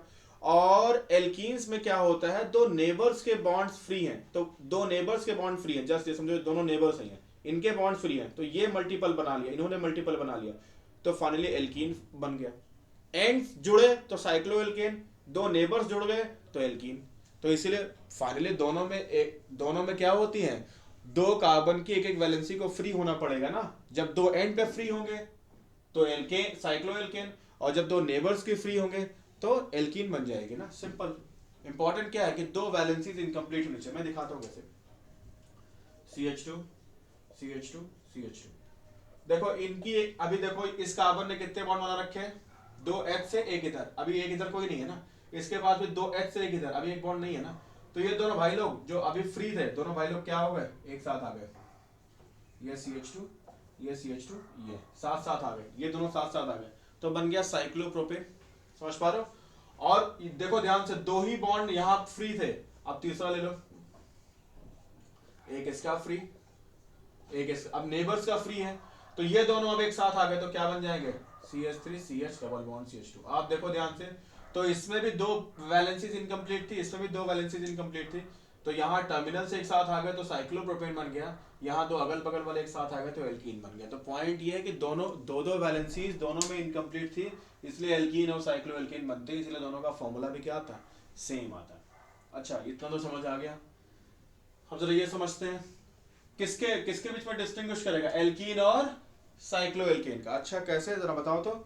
ऐसे हटाता हूँ इसको, किसी को बनाना हो तो बना लो, बना लिया। अच्छा जरा समझो, ऐसे कि अगर आपके पास मान लो CH3 CH2 CH2 CH2 कितने हो गए 4, CH डबल बॉन्ड CH2 2 2 4 2 6, ये एक हेक्सीन है। इस पे अगर आप हाइड्रोजन का यूज करोगे इन प्रेजेंस ऑफ पैलेडियम तो क्या बना देगा ये, बोलो CH3 CH2 का होल 4 CH3, हेक्सीन से हेक्सेन बना देगा, मतलब 1 मोल H2 लग जाएगा। लेकिन अगर साइक्लोहेक्सेन अगर आपके पास होगा, उतना ही फॉर्मूला C6H12 इसका भी होता है, अगर साइक्लोहेक्सेन होगा H2 पैलेडियम लगाओगे ना तो कोई रिएक्शन नहीं होगी ना, यहाँ पे हाइड्रोजन यूटिलाइज होगा। अगेन C6, ये दोनों क्या है C6H12, ये भी है ये भी है, बट ध्यान रहे इस वाले में हाइड्रोजनेशन हुआ बट इस वाले में हाइड्रोजनेशन नहीं हो पाएगा क्योंकि मल्टीपल बॉन्ड ही नहीं है। तो इसलिए क्या किया आपने, डिस्टिंग्विश कर लिया किसको, एल्कीन को साइक्लोएल्केन से, एल्कीन को साइक्लोएल्केन से, हेक्सीन को साइक्लोहेक्सेन से। समझ आ गया। अब अगला देखो एल्काइन और साइक्लोएल्कीन। एल्काडाइन क्या होता है कि एल्कीन में डबल बॉन्ड हो यार, कैसे डबल बॉन्ड होता है जरा चलो पहले वही देख लेते हैं फिर अगला दिखाते हैं। हटा दो इसे, हटा दो इसे, हटा देना। जरा समझो, जैसे तुम्हारे पास ये हो CH2 double bond CH single bond CH double bond CH2, या एक और बढ़ा दो CH3 भी कर दो, लो कुछ ऐसा, ठीक है ना। इसको एक हटा दो यहाँ से, हो गया ना, सब सही है, बैलेंस ही। अब फिर से वही H2 यूज किया, अब कितने मोल्स लगाने पड़ेंगे, 2 मोल H2 लगाने पड़ेंगे और पैलेडियम, तो क्या बन जाएगा बताओ, CH3 CH2 3 CH2 लगा दोगे बीच में और होल थ्राइस, बात खत्म, छुट्टी ना, बोलो भाई काम खत्म। 1 2 3 4 5 कार्बन का एल्केन बन जाएगा। बट यही अगर तुम्हारा क्या होता, अगर तुम्हारे पास यहां पे 2 मोल H2 लगे और अगर तुम्हारे पास साइक्लोएल्कीन होता तो, साइक्लोएल्कीन अगर होता तो 5 कार्बन का, तो इसको सिर्फ कितने लगते, 1 मोल H2, कितने मोल लगते, 1 मोल लगते। तो यहां पे पहली बार आपने क्वालिटेटिवली चेक किया, अब की बारी आपने क्वांटिटेटिवली, यहाँ पे 2 मोल H2 लगा, यहाँ पे सिर्फ 1 मोल H2 लगेगा ना, क्योंकि एक पाई बॉन्ड होता तो साइक्लोपेंटेन, 2 पाई बॉन्ड होगा तो साइक्लोपेंटीन बन जाएगा ना, ये दोनों आइसोमर से दूसरे को हो जाएंगे। तो अब यहाँ पे ये बन जाएगा, तो यहाँ पे 1 ही मोल लगा। समझ पा रहे हो बात को, बना लो इसको, बाकी और भी सर्कस है उसको भी मुझे लगता है बना सकते हो, ठीक है ना।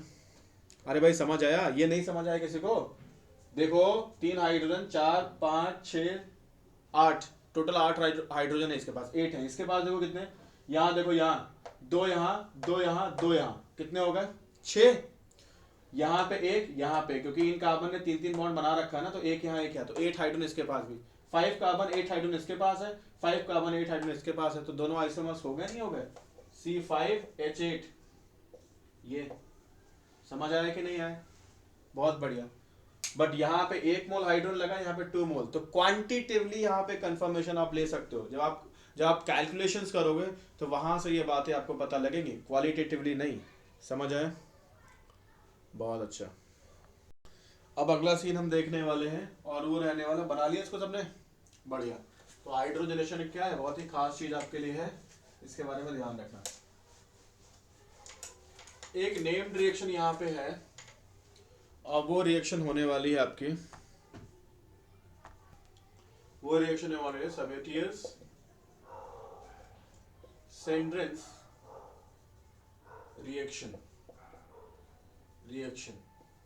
ये क्या होती है, ध्यान दीजिएगा, जब हमारे पास कोई एल्कीन हो या एल्काइन हो, ठीक है, एल्कीन हो या एल्काइन हो, और इसका हम H2 के साथ रिएक्शन करते हैं, किसके साथ करते हैं, H2 के साथ रिएक्शन करते हैं in presence of nickel at 300 degree Celsius, in presence of nickel at 300 degree Celsius.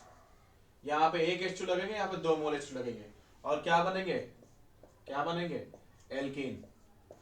तो इस रिएक्शन का नाम होता है सबेतियर्स सेंड्रेंस रिएक्शन। क्या नाम होता है इसका रिएक्शन का नाम, सबेतियर्स सेंड्रेंस रिएक्शन, याद रखना, ठीक है। एल्कीन या एल्काइन को हाइड्रोजन से रिएक्शन कराओ निकल 300 डिग्री सेल्सियस पे, तो हम जो यहाँ पे रिएक्शन होती है आप बोलते हैं इसको सबेथियर्स सेंड्रेंस रिएक्शन, ठीक है ना। नोट कर लो, इसे कर लिया होगा। आगे चलते हैं, अब बात करेंगे हम हैलो एल्केन से। वो क्या रहने वाला है जरा समझते हैं। From halo alkane, halo alkane जरा समझना। अगर आपके पास मान लो ये हैलो एल्केन है, इसका रिएक्शन आपने करा दिया जिंक से इन प्रेजेंस ऑफ HX, एक आप एसिड यूज करोगे, ठीक है ना, हाइड्रोजन हैलाइड आप यूज कर रहे हो, तो क्या होता है जरा समझना। फाइनली यहाँ पे RH बन जाता है और ZnX2 बन जाता है, और ZnX2 बन जाता है, ठीक है। कैसे बना हैलो एल्केन? हैलो एल्केन क्या होता है यार, एल्काइल चेन से हैलोजन लग जाए तो हैलो एल्केन बोलते हैं। क्या बोलते हैं इसे हैलो एल्केन बोलते हैं, ठीक है। आया समझ में? नहीं आया? जिंक से तुमने रिएक्शन कराया, क्या होता, क्या सीन क्या है।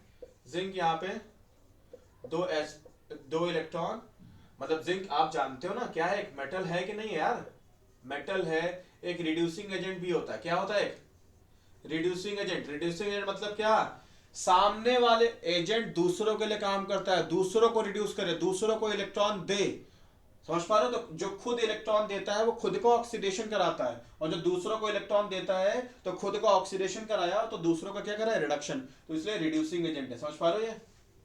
अब क्या होगा जरा समझना, यहां पे ये दोनों इलेक्ट्रॉन जाएंगे, जो RX है ना, ये दोनों इलेक्ट्रॉन ये भाई लोग मिले और ये पहुंच गए इसके पास। कैसे इसके पास पहुंच गए जरा समझना, कैसे पहुंच गए। आपको पता है हैलोजन मोर इलेक्ट्रोनेगेटिव होता है, कार्बन लेस इलेक्ट्रोनेगेटिव होता है, पता ना यार। एल्काइल चेन हैलोजन अपनी तरफ इलेक्ट्रॉन डेंसिटी खींचेगा ना बार बार, तो अपनी तरफ जब बार बार इलेक्ट्रॉन डेंसिटी खींचता रहेगा ना तो ये कार्बन परेशान हो जाएगा। तो जिंक बोलेगा भाई चिंता मत कर, मैं ऑक्सीडाइज हो रहा हूँ, तुझे 2 इलेक्ट्रॉन दे रहा हूँ इस हैलोजन की तरफ से, जो एक बॉन्ड बना के उसमें 2 इलेक्ट्रॉन रखे हुए ना, इससे बोल दे भाई दोनों इलेक्ट्रॉन लेके भाग जा, बस भाग जा, तंग मत कर मुझे, तंग मत कर मुझे। हैलोजन जो अपनी तरफ बार बार इलेक्ट्रॉन डेंसिटी खींच रहा है ना, परेशान कर रहा है ना एल्काइल चेन को, तो ये 2 इलेक्ट्रॉन जब आया तो एल्काइल चेन ने बोला भाई ऐसा कर हैलोजन, तू बार बार इलेक्ट्रॉन डेंसिटी खींच मत, मेरी तरफ से ये दोनों बॉन्ड लेके भाग जा, क्योंकि मेरे पास 2 इलेक्ट्रॉन आ चुके हैं, तू भाग यहाँ से, बस भाग यहाँ से।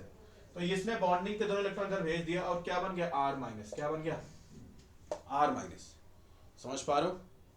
तो एक इंटरमीडिएट सेटअप यहाँ पे क्रिएट होगा। वो क्या क्रिएट होगा जरा ध्यान से देखना, ये कि Zn2 प्लस है, अब सॉल्यूशन में कौन है, Zn2 प्लस है, और कौन है, X माइनस है, और कौन है, R माइनस। ये इतनी चीजें हैं आपके पास एक साथ रह रही हैं, अरे एक साथ रह रही नहीं रह रही है।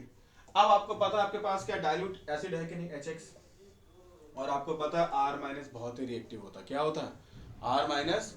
आपको बेसिक क्रिस्टल में पढ़ाया है कि एल्केन से RH से H प्लस दिलवा पाना बहुत ही मुश्किल है ना, अभी पढ़ा है एल्केन की रिएक्टिविटी भी, कि एल्केन से H प्लस निकाल पाना बहुत मुश्किल है।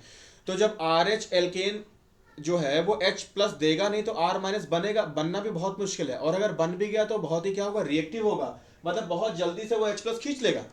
तो फाइनली क्या बन जाएगा, ये RH खींच के, और ये X माइनस और ये X माइनस बन के दोनों जिंक 2 प्लस के साथ आ जाएंगे, ZnX2 बन जाएगा। कुछ आ गया होगा समझ में, ऐसा मुझे लगता है, ठीक है। तो तुमने क्या देखा फाइनली, ध्यान दो, अगर यहाँ कार्बन N होंगे, N कार्बन, तो एल्केन भी कितने कार्बन का बनेगा, N कार्बन का। बना लो सारा जल्दी से ध्यान से यहाँ पे। अब थोड़ी और रिएक्शंस यहाँ पे देखोगे हैलो एल्केन से कन्वर्जन की, और वो क्या रहने वाली है जरा समझते हैं। वो रहने वाली कुछ रिएजेंट्स हैं जो कि बहुत तुम्हारे काम के हैं, और वो रिएजेंट्स रहने वाले हैं। मान लो यहाँ पे RX है, ठीक है, तुमने यूज किया पैलेडियम कार्बन, ठीक है ना, पैलेडाइज कार्बन आपने यूज किया, और साथ में यहाँ पे हाइड्रोजन आपने यूज किया, इसको आपने यूज कर लिया, ठीक है ना, और आपने यूज किया LiLH4, आपने यूज किया NaBH4, आपने यूज किया ट्राइफिनाइल स्टैनिक हाइड्राइड, आपने यूज किया zinc acetic acid, zinc sodium hydroxide, आपने यूज किया सोडियम इथेनॉल, C2H5OH है, ये क्या है, C2H5, नीचे जो लिखा है क्या है वो, C2H5OH है, ठीक है। और एक आपने और यूज कर लिया एमलगेटेड जिंक, ZnHg और पानी, एमलगेटेड जिंक इसे बोलते हैं, ठीक है ना। तो ध्यान दो, आपको हर बार आपको फाइनली क्या बनाना है, इन सभी से आप क्या बनाने वाले हैं, RH। क्या बनाने वाले हैं, यहां से, हेलो, ये सारी स्टार्ट कहां से चल रही है, कहां से स्टार्ट हो रही है, R से क्या लगा है, हैलोजन, R से क्या लगा है, हेलो, R से क्या लगा है, हैलोजन, R से लगा हैलोजन। और इन सब से क्या बना रहे हो, क्या बना रहे हो, X को हटा के आप H लगा रहे हो, समझ पा रहे हो। तो हैलो एल्केन से आप क्या बना रहे हो, एल्केन बना रहे हो। और हर बार आपको किस चीज की जरूरत है, X की जगह पे H की जरूरत है। तो यहाँ पे तो H आपके पास डायरेक्ट है, समझ पा रहे हो। इन सब में देखो तो जो LiLH4 है, बड़ा फेमस है ये LiLH4, NaBH4 और ट्राइफिनाइल स्टैनिक हाइड्राइड। देखो ये सब क्या है, हाइड्राइड डोनर्स है, क्या है, hydride donors, hydride donors. H- को बोलते हैं हाइड्राइड, क्या बोलते हैं, हाइड्राइड। और ये क्या होता है, एक बहुत ही स्ट्रॉन्ग क्या होता है, बेस भी है और न्यूक्लियोफाइल भी है, चार्ज न्यूक्लियोफाइल है ना ये। तो तुरंत जाएगा और R जो है वो परेशान है ही ना X की वजह से, तो H- बोलेगा ना X- को, भाई जरा साइड हटो जरा। कैसे, जरा देखो यहाँ पे जो RH है, H- आया, इसने बोला अटैक, ये भागा और बन गया RH, और X- बाहर निकल गया। कुछ आ रहा समझ में, कुछ आ रहा समझ में। LiLH4 का नाम अगर लिखना चाहो तो इसका नाम होता है लिथियम एल्यूमिनियम हाइड्राइड। क्या होता है, लिथियम एल्यूमिनियम। चलो नाम बाद में सबके बता देंगे यार, बस इतना याद रखो, ये सारे हाइड्राइड देंगे। ये फिनाइल है, पीएच क्या है, फिनाइल, समझ पा रहे हो, ये सब क्या देंगे, हाइड्राइड्स। तो इन तीनों का सर्कस तो खत्म हो गया, NaBH4, LiLH4 और triphenyl stannic hydride, sodium borohydride, lithium aluminium hydride, hydride DE, sodium borohydride, triphenyl stannic hydride, stannic tin. और इन तीनों का सर्कस तो खत्म हो गया। H दे देंगे, कैसे अटैक करेगा अभी तुम्हें मैंने दिखा दिया, कोई दिक्कत तो नहीं, आपको बता रखा है। H- क्या है, बहुत ही स्ट्रॉन्ग बेस है, बहुत ही खराब लिविंग ग्रुप है, तो तुरंत कनेक्ट करेगा, X- को हटाएगा, लिविंग टेंडेंसी, बेसिक स्ट्रेंथ, ये सब बता रखा है, जाके रिवाइज करो, जरूरत आएगी उनकी, ठीक है। अब आ गई है जिंक एसिटेट, जिंक मतलब zinc ethanoic acid, zinc sodium hydroxide, sodium ethanol. जरा इनका समझ लो, किसी को बनाना हो इसको बना सकते हो, जल्दी से पॉज करके बना लिया होगा, बढ़िया। हाइड्राइड के बारे में, H- के बारे में लिख लेना, क्या है, स्ट्रॉन्ग बेस है, ठीक है ना, बहुत ही खराब लिविंग ग्रुप है, तो बहुत जल्दी कनेक्ट होना चाहेगा, भागना वाला ग्रुप नहीं है, कनेक्ट होने वाला है। देखो तुम्हें पता है जिंक एक मेटल है, एसिटिक एसिड क्या है, एक एसिड है, तो दोनों के बीच में रिएक्शन होके फिर से सॉल्ट बनेगा और हाइड्रोजन बाहर भागेगी। यहां भी देखो, अगर ये बेस के साथ, तो आपको पता है ना जिंक क्या है, एक एम्फोटेरिक मेटल है, मतलब जिंक क्या है, एक एम्फोटेरिक सब्सटेंस है जो एसिड बेस दोनों से रिएक्शन करेगा ना। अरे करता नहीं करता यार, बताना पड़ेगा, चलो जान लो।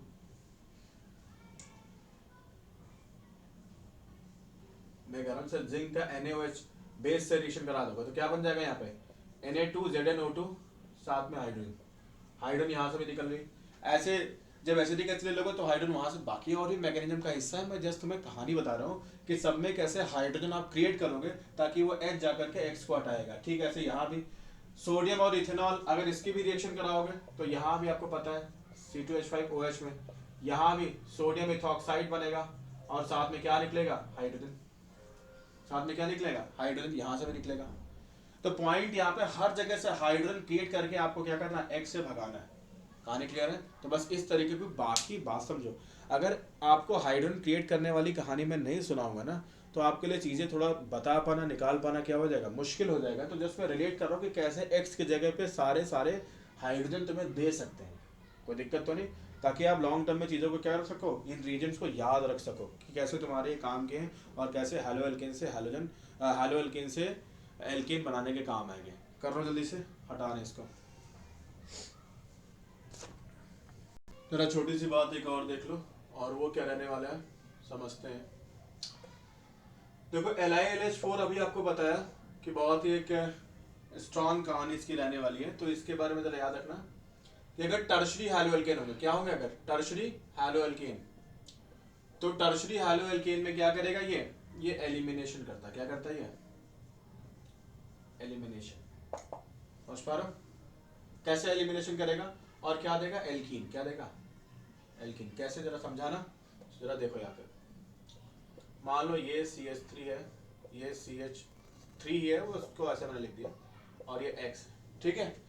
तो देखो यहाँ पे जिस हैलोजन पे आके अटैक करेगा, आपको बताया बहुत स्ट्रॉन्ग बेस है, तो अटैक कर पाना इसके लिए क्या होगा, थोड़ा सा मुश्किल हो जाएगा। यहाँ पे हिंड्रेंस बहुत ज्यादा है, इसलिए H माइनस आएगा और क्या बोलेगा H से, चलो भाई चलते साथ में। इस पे अटैक करेगा, बॉन्डिंग के दोनों इलेक्ट्रॉन इधर घूम जाएंगे माइनस, और फिर ये X दोनों इलेक्ट्रॉन लेके भागेगा, क्योंकि अब ये कार्बन के पास दोनों इलेक्ट्रॉन आ गए ना H वाले बॉन्ड वाले। तो ये कार्बन बोलेगा ना इस कार्बन से कि क्यों हैलोजन से परेशान हो रहे हो, बार बार हैलोजन तुम्हें परेशान कर रहा है इलेक्ट्रॉन डेंसिटी अपने विड्रॉ करके। ऐसा करो तुम उसको कह दो दोनों लेके भाग जाए, तुम पॉजिटिव बनो, मेरे पास नेगेटिव है, बॉन्ड बना लेंगे। और फाइनली क्या बन गया, CH3 डबल बॉन्ड CH2।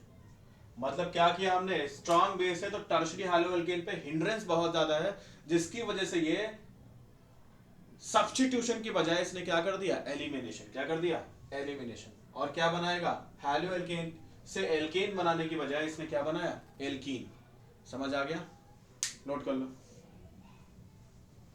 कर लिया होगा तुमने पॉज करके, बढ़िया। अब जरा अगला की सीन देखो, और वो क्या रहने वाला है। जो NaBH4 है, छोड़ो NaBH4 क्या, बस ठीक है, आगे चलते हैं। इसमें कुछ और सीन देखते हैं, जरा देखना। फ्रॉम अल्कोहल्स का फास्फोरस प्लस I2, और आपने हीट करके RH बना लिया। एक इसका दूसरा भी मेथड है, वो क्या है, ROH को हमने पहले रिएक्शन कराया टोसाइल क्लोराइड से। किससे कराया, TSCl। अगेन आपके लिए एक बहुत ज़्यादा इंपॉर्टेंट कंपाउंड है, और ये कैसे, ज़रा यहाँ पे देखते हैं। मैं एक एग्जांपल आपको लेके दिखाता हूँ, जैसे RCH2OH है, तो टोसाइल क्लोराइड क्या होता है, जरा यहाँ पे बना देता हूँ, बना लो इसका स्ट्रक्चर। ये बेंजीन, पैरा पे CH3 SOCl, ठीक है। तो जो ये इतना ग्रुप है इसे बोलते हैं TS, और बाद में Cl है तो हो गया TSCl। समझ पा रहे हो, हेलो हेलो हेलो हेलो। ये इतना पार्ट TS है, इसको बोलते हैं टोसाइल, टोसाइल। समझ पा रहे हो, और TS के साथ Cl आ गया तो इसको बोलेंगे टोसाइल क्लोराइड। ये काम क्या है इसका, देखो ध्यान से। ये अल्कोहल को नॉर्मली OH माइनस से ज्यादा अच्छा लीविंग ग्रुप अभी ये बन जाएगा। कैसे बन जाएगा मैं दिखाता हूं जरा तुम्हें। देखो अल्कोहल के पास तुम्हें पता है दो बॉन्ड बनाने के बाद भी इसके पास क्या है, दो बॉन्ड बनाने के बाद इसके पास तुम अगर देखो तो तुम्हें इसके पास लोन पेयर मिलेगा, और उस लोन पेयर का यूज करते हुए क्या कर सकता है ये, बोलो भाई। इस लोन पेयर का यूज करते हुए आप जानते हो कि ये जो सल्फोनिल है ना, सल्फोनिल, ठीक है, CH3, ये इसमें चलो मैं थोड़ा कायदे से बना देता हूँ, इसे हल्के में नहीं। देखो CH3 बेंजीन सल्फोनिल Cl। तुम्हें पता है सल्फर से लगे ऑक्सीजन इलेक्ट्रॉन डेंसिटी अपनी ओर विड्रॉ करते हैं, और Cl भी वही काम करता है। मतलब ये सल्फर क्या है, ये सल्फर क्या है, एक सल्फर का बना रहा हूँ, इससे पार्शियल नेगेटिव सल्फर है, पार्शियल पॉजिटिव।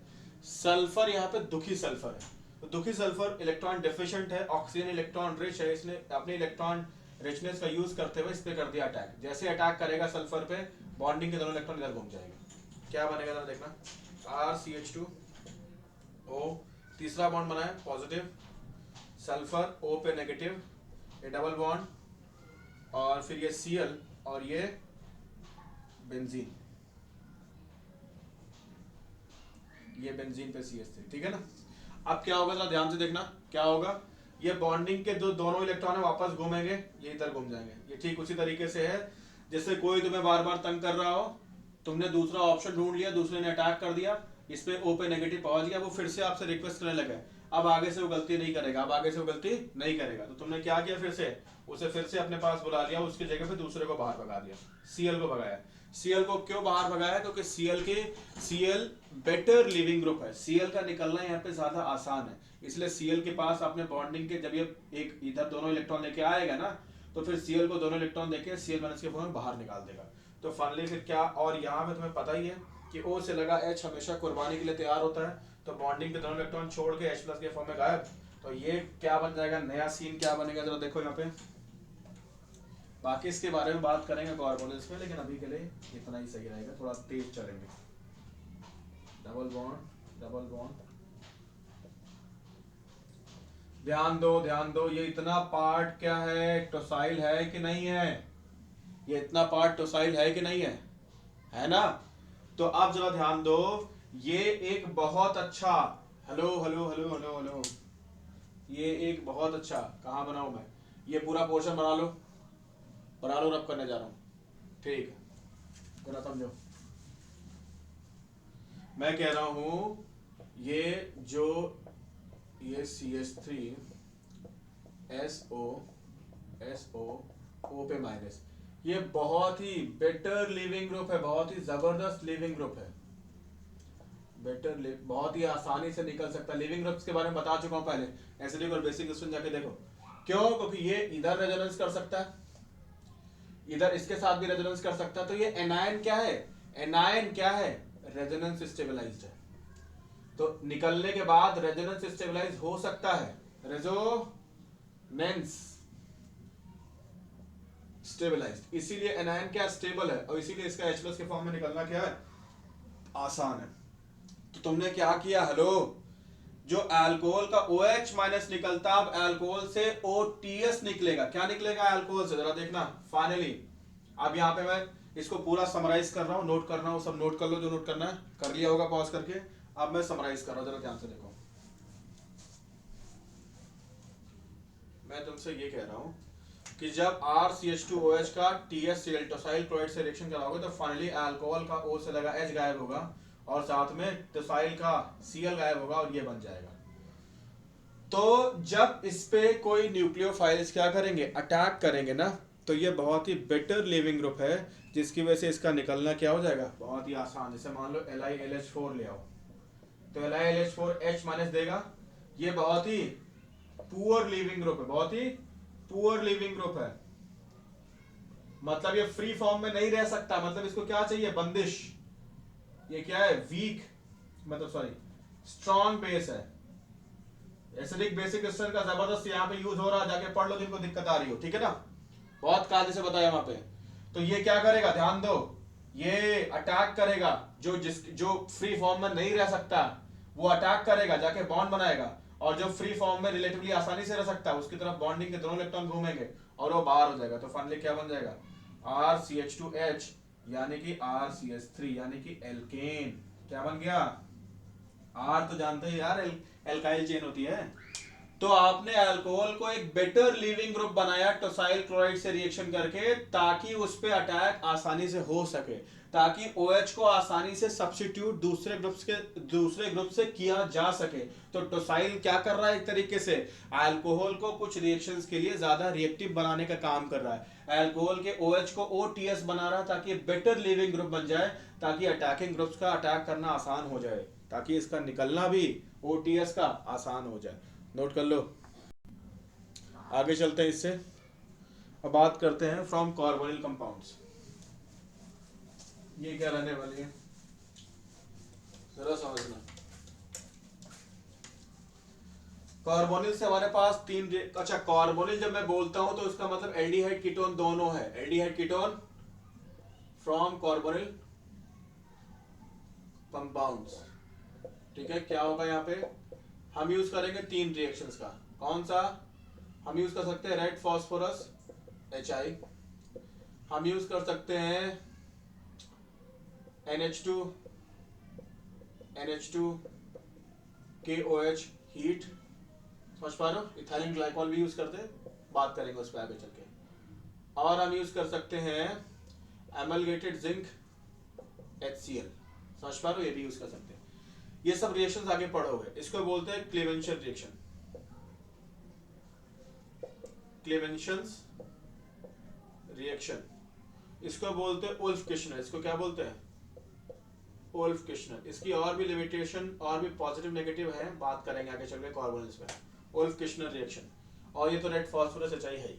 तो ये क्या बन जाएगा फाइनली? तीनों रिएक्शंस में यही बनेगा, CO, दो एक पाई टूटेगा और फाइनली इसको एक H मिल जाएगा, इसको एक H मिल जाएगा। तो ओहो सॉरी, मेरा मतलब है यहाँ पे दोनों जो C डबल बॉन्ड O है वो भगेंगे और फाइनली क्या लग जाएंगे? 2H लग जाएंगे। रिडक्शन कर रहे हो ना आप, 2H लग जाएंगे। डबल बॉन्ड O टूटे और 2H लग जाएंगे। तो क्या हो रहा है? रिडक्शन कर रहे हो ना आप, ध्यान दो।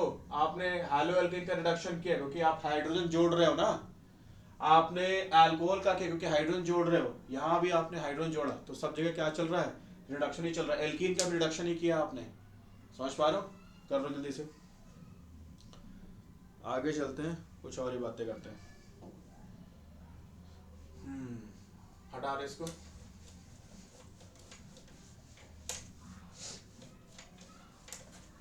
Next, from carboxylic acid, from carboxylic acid. इसमें अगर आपके पास मान लो RCOH है, आपने यहाँ पे क्या यूज कर दिया? रेड फॉस्फोरस एचआई, वही पुराना वाला रेड फॉस्फोरस एचआई, तो RCH3 बन जाएगा। और एक आपके पास ये भी सोडा लाइम, क्या लेकिन वो सोडा लाइम भी छोड़ो, बस इतना ही ठीक है। ठीक है, ये कर लो। ठीक है, सोडा लाइम का हम अगर बात करेंगे तो यहाँ पे sodium salt of carboxylic acid आप लेते हो और NaOH CaO लेते हो, इसको बोलते हैं सोडा लाइम और बनता है RH। अभी हम डीकार्बोक्सिलेशन के बारे में अलग से भी डिटेल में बात करेंगे, ठीक है ना? समझ पा रहे हो? अभी के लिए इतना कर लो जल्दी से।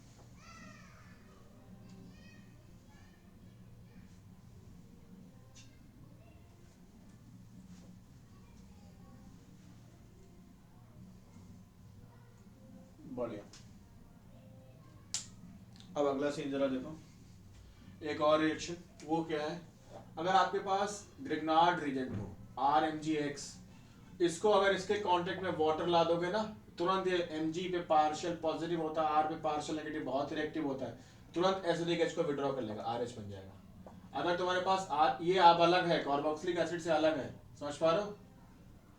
इसको भी अगर पानी मिल जाता है कहीं से, तुरंत ये भी बन जाएगा RH। पानी मिल जाए, HC ट्रिपल बॉन्ड CH मिल जाए तो भी वही बन जाएगा, ये भी वही सीन। मतलब कोई भी एसिडिक H, इसको क्या मिल जाए? एसिडिक H अगर मिल जाएगा तुरंत क्या बनाएगा? एल्केन। समझ गए? नोट कर लो इसको भी, चलो नोट कर लो जल्दी से। हम कपलिंग रिएक्शन के बारे में आगे बात करेंगे, और आपको मैं छोटी सी बात बता दूं कि भाई जो उल्फ किश्नर है और क्लेमेंसन रिएक्शन है, बात करेंगे इसके बारे में डिटेल में बात करेंगे, बट कार्बोनिल्स में।